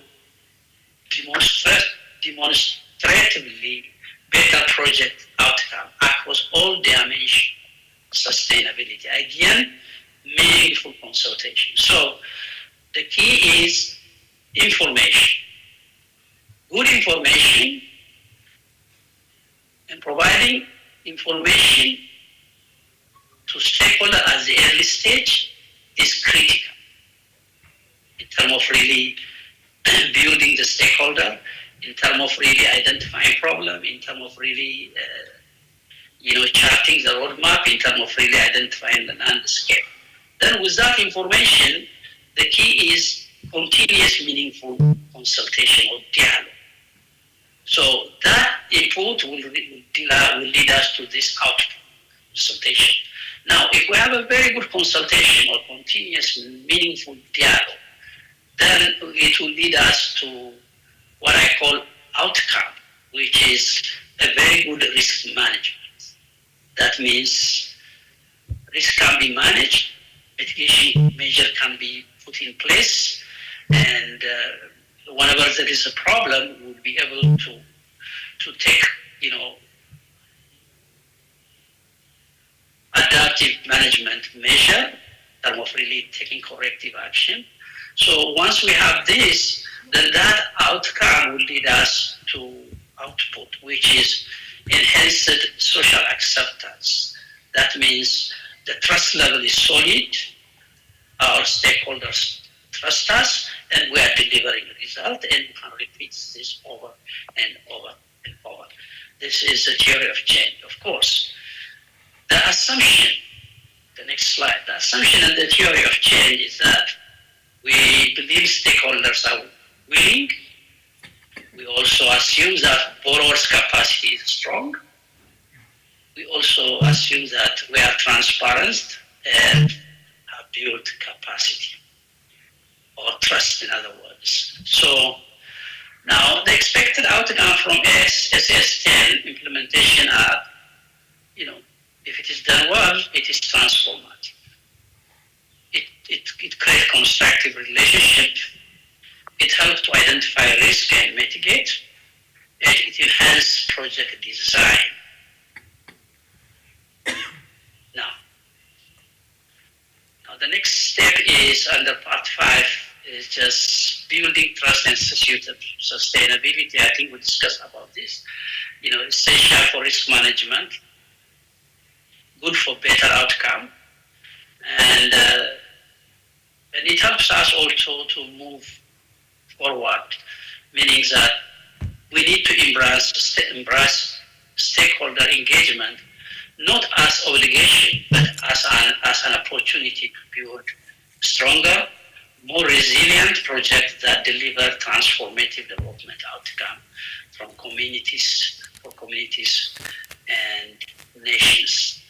So I think I will stop that. I mean, this is a very wide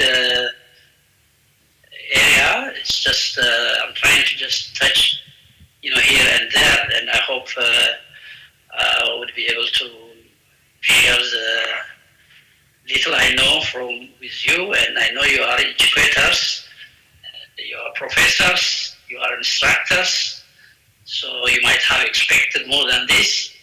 But it is how much I can do at this point, given the time constraint. With that, I will hand over to Prof.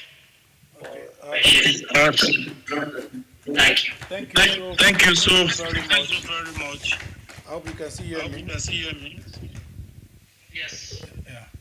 I sincerely appreciate your being available to give the lecture, even with the tight timing and schedule.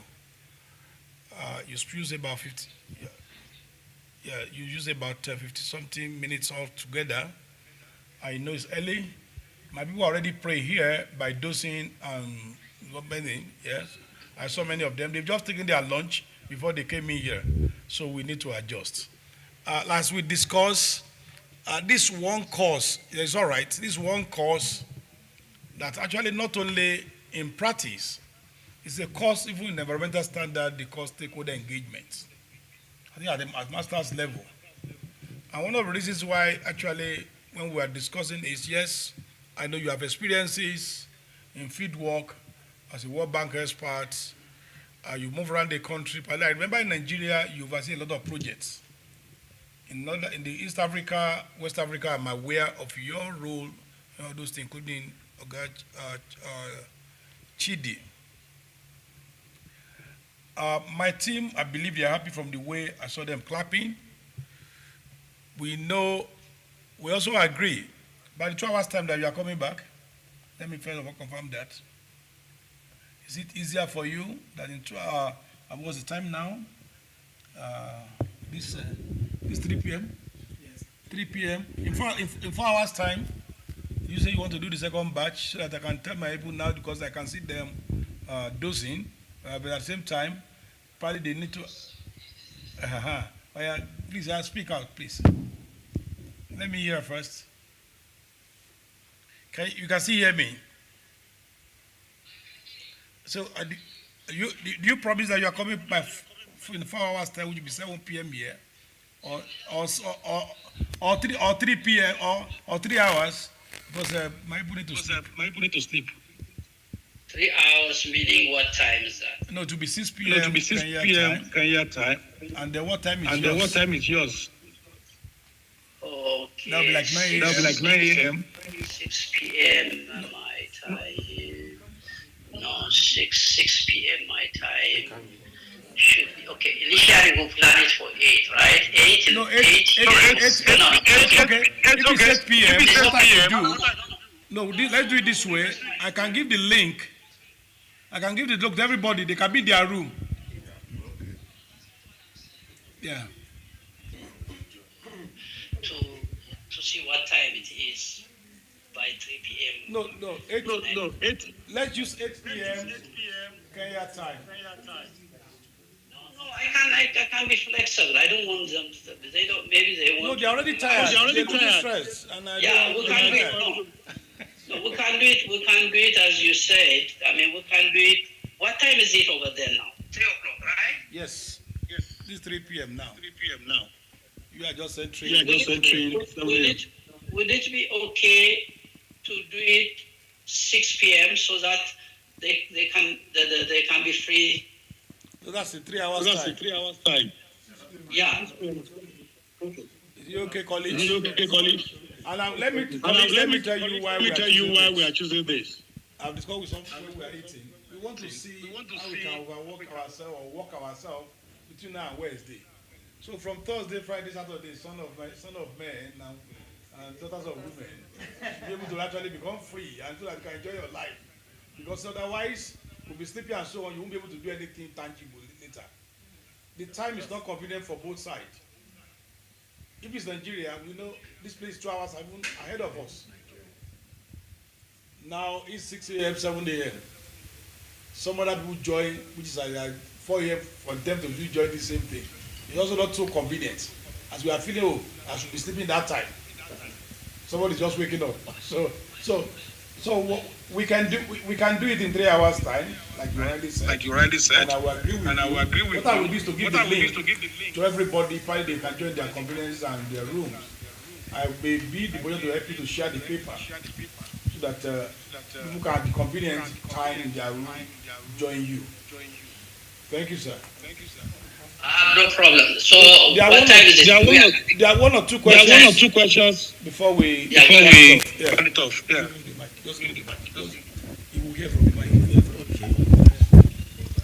Thank you so much for the wonderful presentation. I have 2 questions. Hello? Are you hearing me, ma? Okay.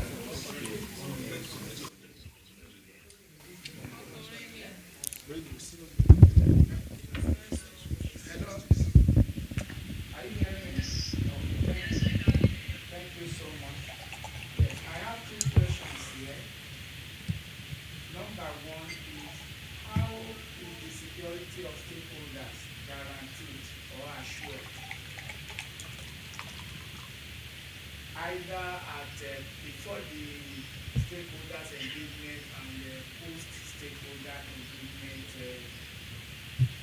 activity. shape, because I had a terrible experience as regards to that.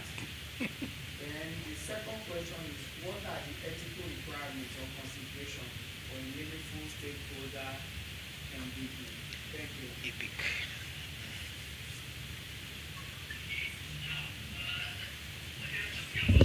What type of security?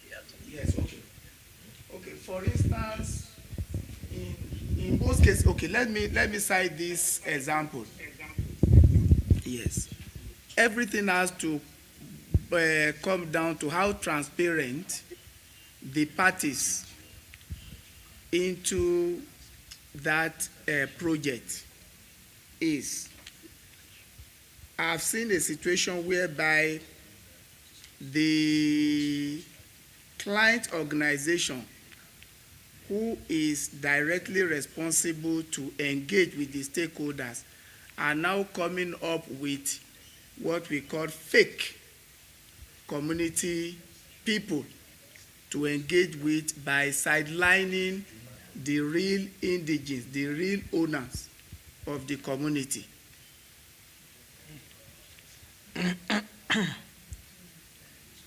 So, in an attempt that the real owners of the community were brought on board, it now became clear that their security is at threat. Their security is at threat and is threatened. And what happened after one of the engagement was that the head of that team was assassinated.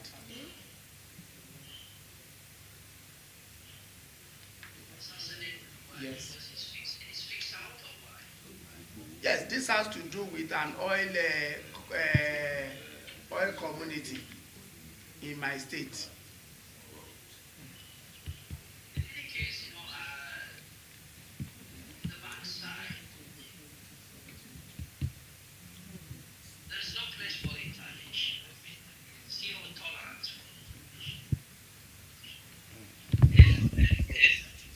If something like that happened because of the stakeholder expressing his feeling or concern, or maybe, as you say, they come out with the genuine stakeholder, then if that happened under the bank project, I'm sure that will be a serious case. That will be a serious case. This one bank, we have closed that project.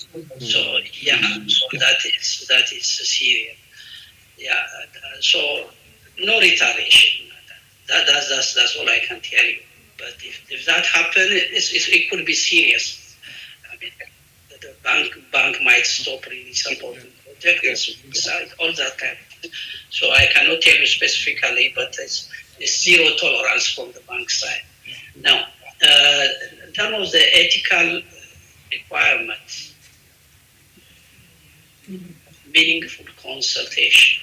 Okay, when we say meaningful consultation, what we mean is an open conversation, as I mentioned, where communication is two ways. Okay, you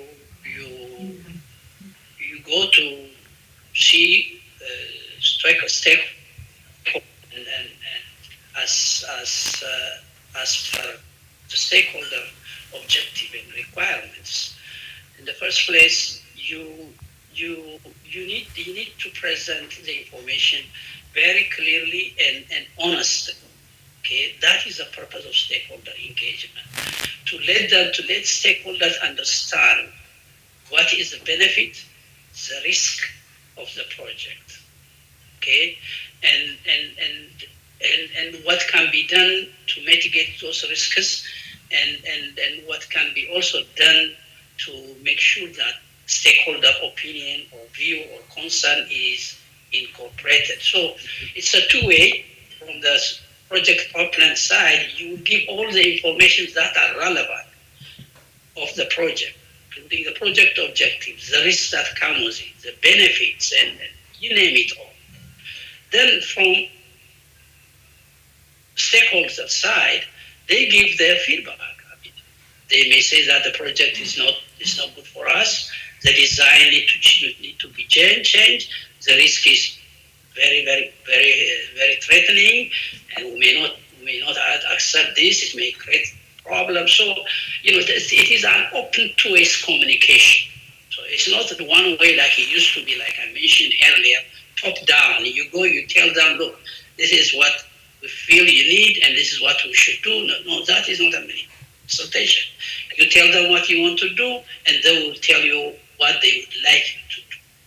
So that is the ethical consultation, two-way communication, and at the end of the day, concern and opinion and advice of the stakeholder is incorporated into the project design, and it becomes part and parcel of the project itself.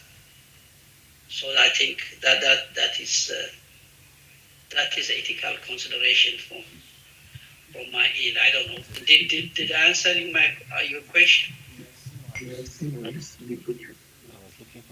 James and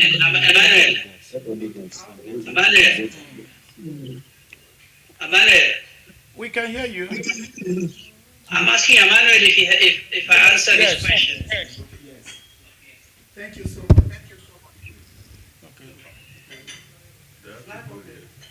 Nobody's Emmanuel. No.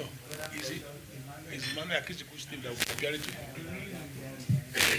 Hello, sir. Can you hear me? Okay, good afternoon, sir. Thank you for this very educative and insightful presentation.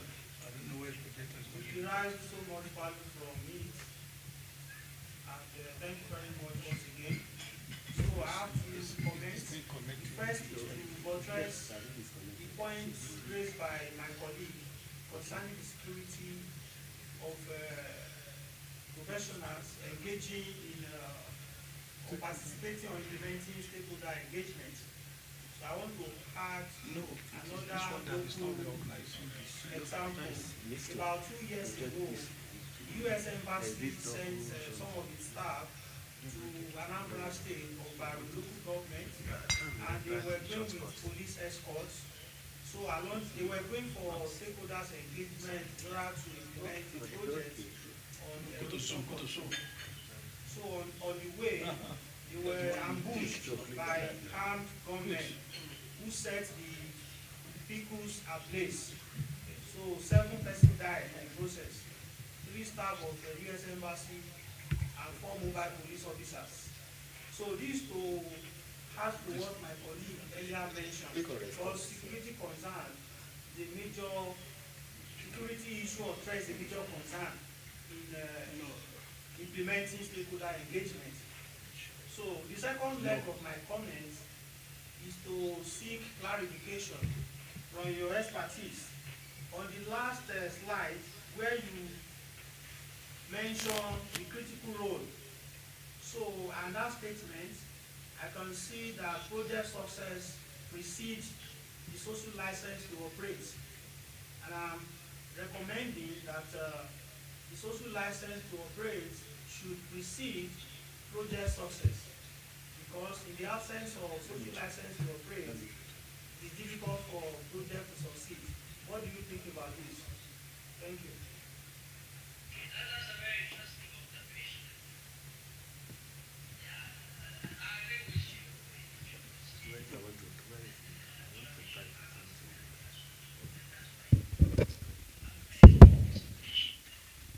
And you build on that. So here we put it at last just because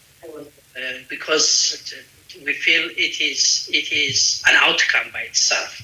See, it has passed the process of obtaining that social license, from initial stage to the closure. So it has come through it, and it has gone through the process. Now we acquire that social license, and we are referring as an outcome. Okay, So your point makes sense, and we will see. I will see what adjustment we can make going forward to avoid this kind of confusion. Okay, that's a great observation. I really appreciate that. Now, going back to the point you made, the security risk. I think, Prof, you need to think about it. Maybe we need to consider preparing security management session. I mean, we can ask somebody who's a security specialist handling this kind of issues. So I think it's very critical. I mean, we have that presentation sometimes in the future. So having said that, normally, for bank project where the risk of really being attacked or ambushed is very high, the project required to develop security management plan. And whatever moves in, it should be based on that security management plan. Now, I would suspect that the American embassy must have a security management plan, but this is something beyond they can predict or they can forecast or they can think. So this kind of things can happen even if you have the security management plan. So all what we can do is do the best to minimize it. But if it happens, it is very unfortunate it had happened. I think that's what I can say.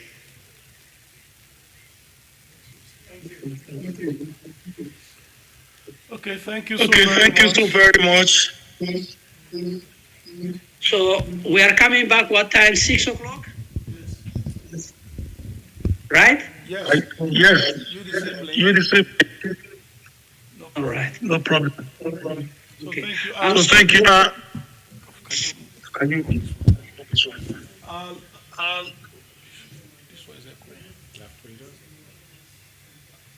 Let me actually do brief introduction of a sample married to many of my colleagues. He's from the World Bank, Washington, D.C. When I was to do the conference, let me tell you, colleagues and friends, including the practice manager, environmental and social, I got maximum support from them in that little conference we call. He's been to Nigeria several times too, and he's been on several projects. So when I was planning this training, I told them from the Washington DC, since in World Bank, and I'm bringing teachers, faculty members who actually teach some of these courses. And my little experience and observation is many of us go online, download book, and use it to discuss. And it's not our fault. It's because some have not even been involved in practice. And I'm happy with the question my colleague are actually asking. If you have been involved or have seen it, you know it's not as easy as what it is in the book.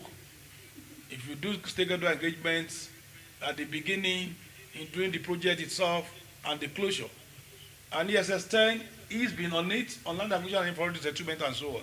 He's been social safeguard for many years. I remember we are discussing, if you see the plan he gave to me, if not for the time constraint we have, what be time, and well, we just be banded together till we leave. And one of the aim we agree is, so by the time you are teaching, you should be able to bring case studies out.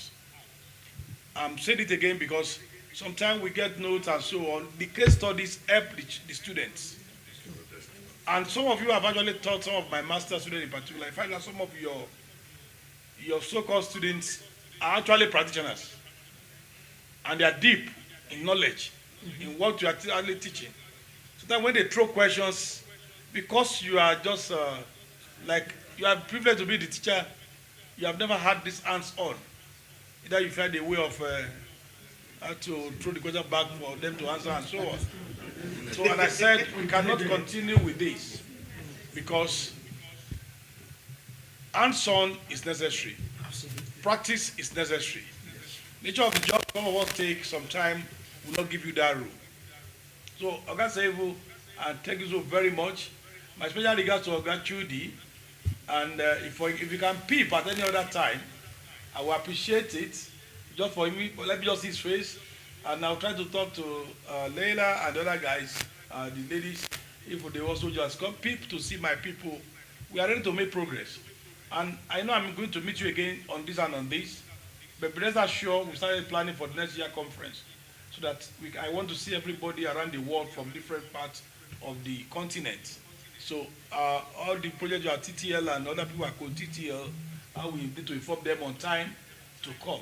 They need to pay because I'm running a sustainable program. And if they start paying dollars and so on, Nigeria will also be good. We go to Ghana, we go to other countries, other directives, and we find that people are they are actually making it sustainable. So once again, thank you so very much for being there. We will leave now, and then we'll come back in 3 hours' time. Like I said, what we could do is also to I'll give the link to my colleagues, probably at their community in their rooms, probably they just listen. But if they still strongly feel we need to come back together so that we can all listen together, that will be better for us. Once again, I thank you sincerely on behalf of myself, my team, and the University of Lagos for you to actually agree to do this for us. Thank you so very much, sir.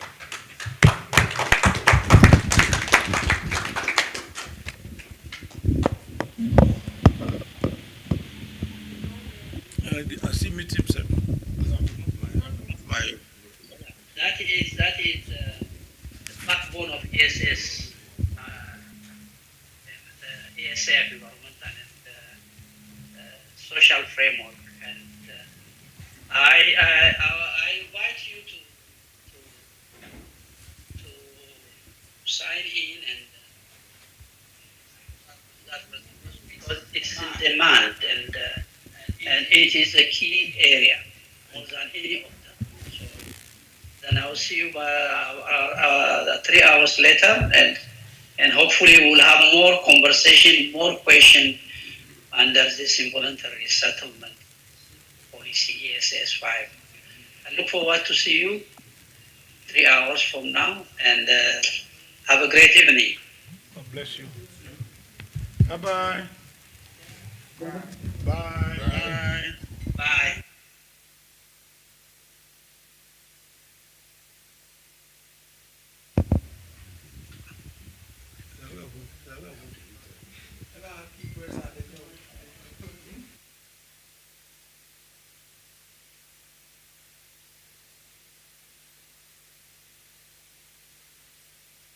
Degree. So, same message. Probably it's getting full. And the system, the internet.